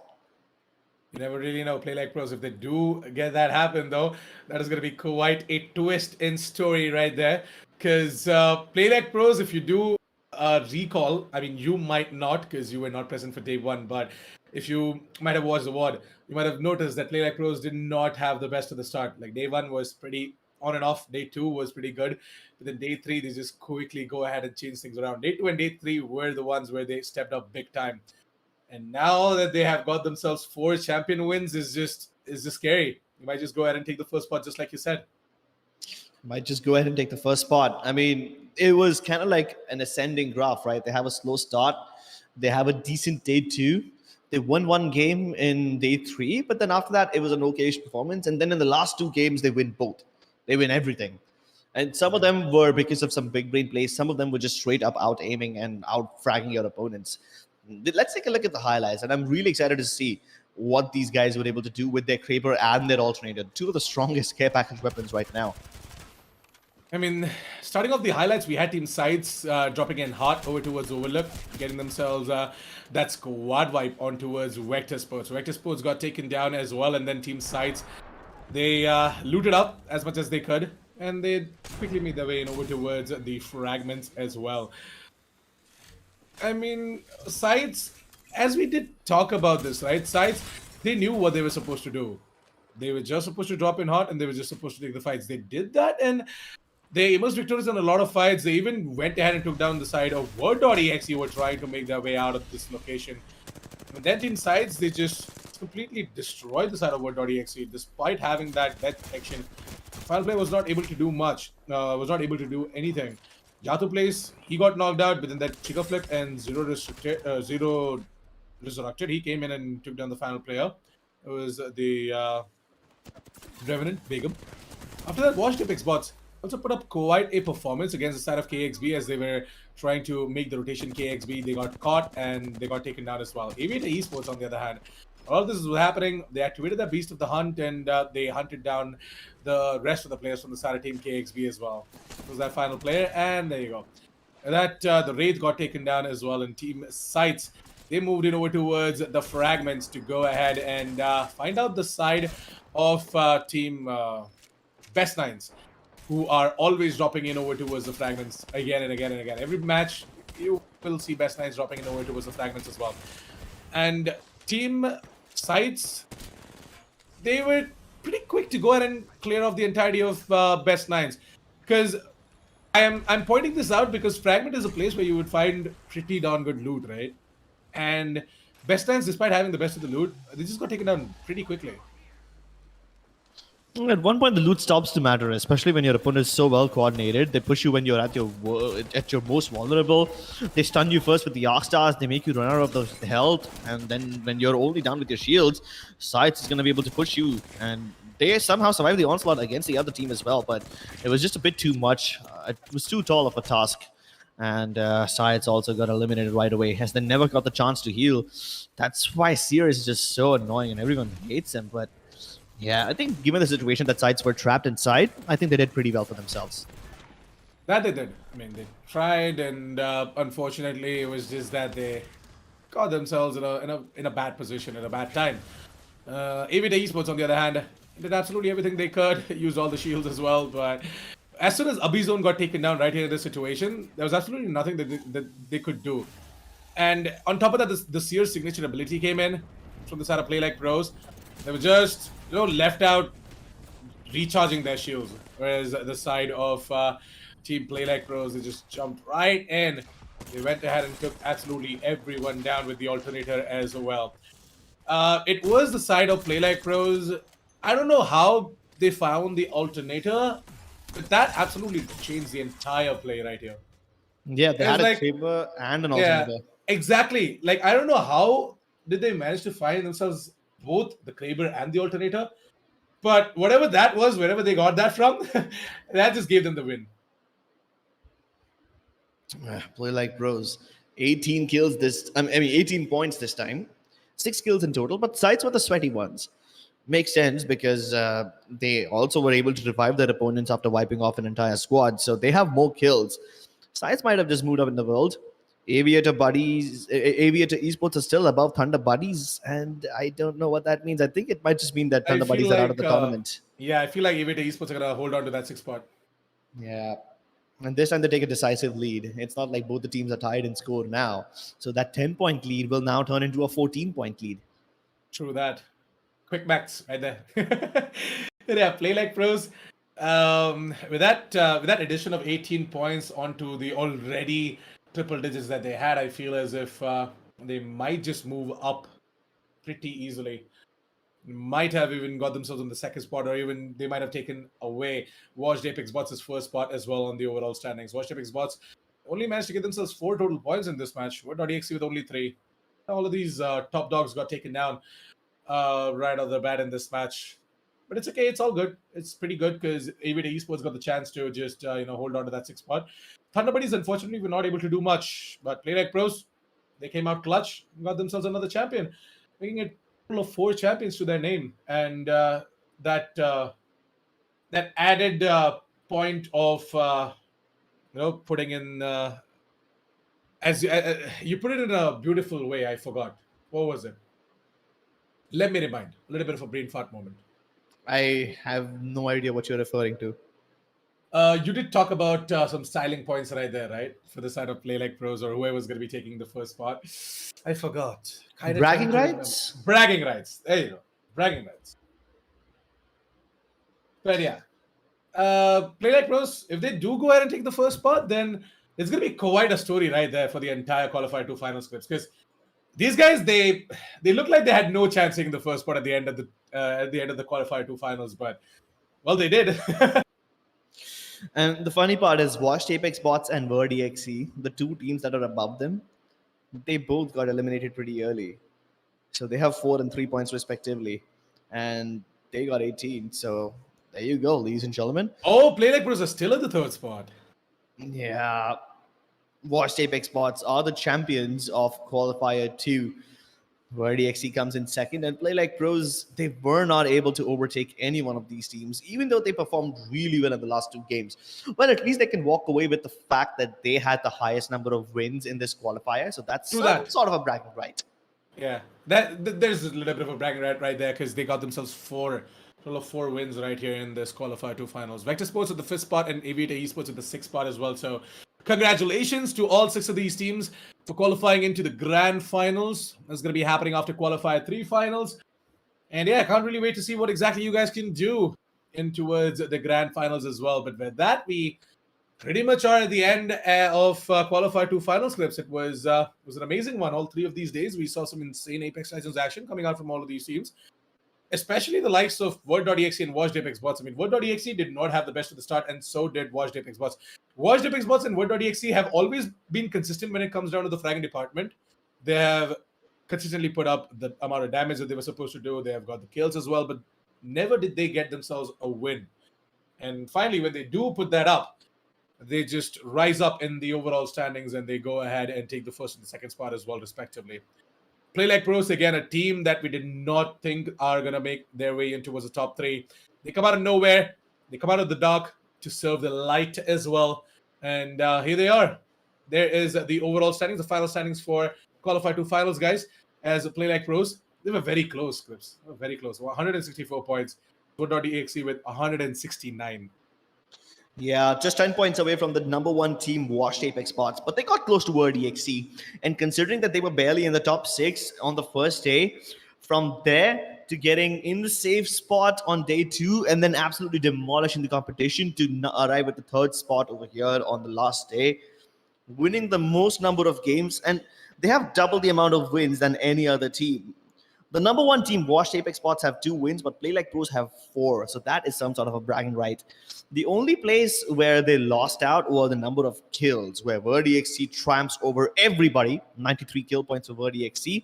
And Washed Apex Bots have the highest number of placement points. So even though they don't have too many wins, they were very consistent. That's true. I mean, Watched Apex Bots, despite not having a lot of points in the final 2 games, they still just managed to stay at the top of the table. And it is exactly how you said it to be, right? They don't really have to go ahead and take the win. All they have to do is just rack up a couple of points, and they should pretty much be all smooth sailing on that first spot as well. And they managed to take away that spot from the hands of Word.exe as well, who at one point did take away the first spot, but then Watched Apex Bots, they fought for that spot, and they were like, no, that is our spot right there. We have all the bragging rights for that department, even though maybe Play Like Pros might have 4 wins. But yeah, with that, Chris, we come at the end of Qualifier 2 finals. It was an amazing 3-day journey throughout all of these teams. We kind of expected different results, and that is the best part, right?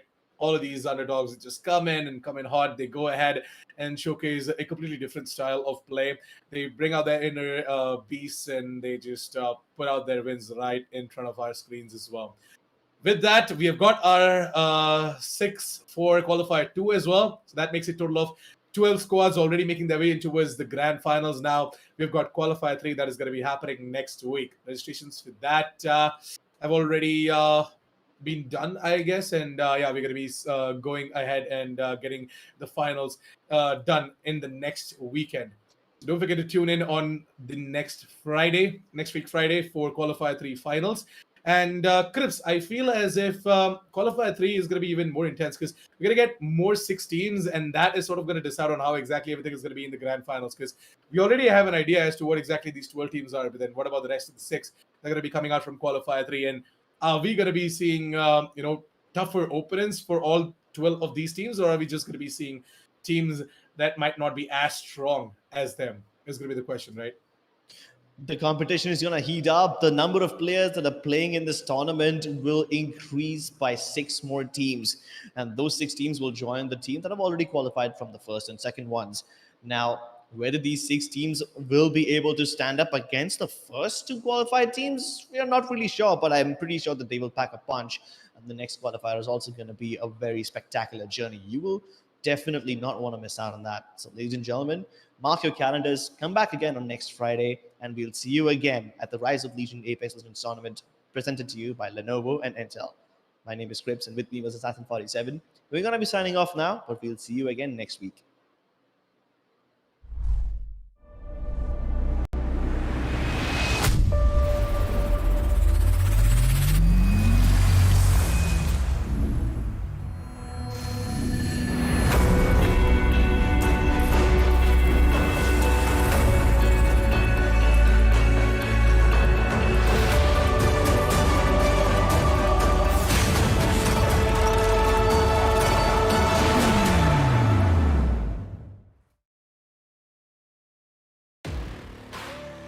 From the outside, who would know what lies beneath? Unleash it with a machine as savage as you are. This is how legends are made. Lenovo Legion. Stylish outside, savage inside.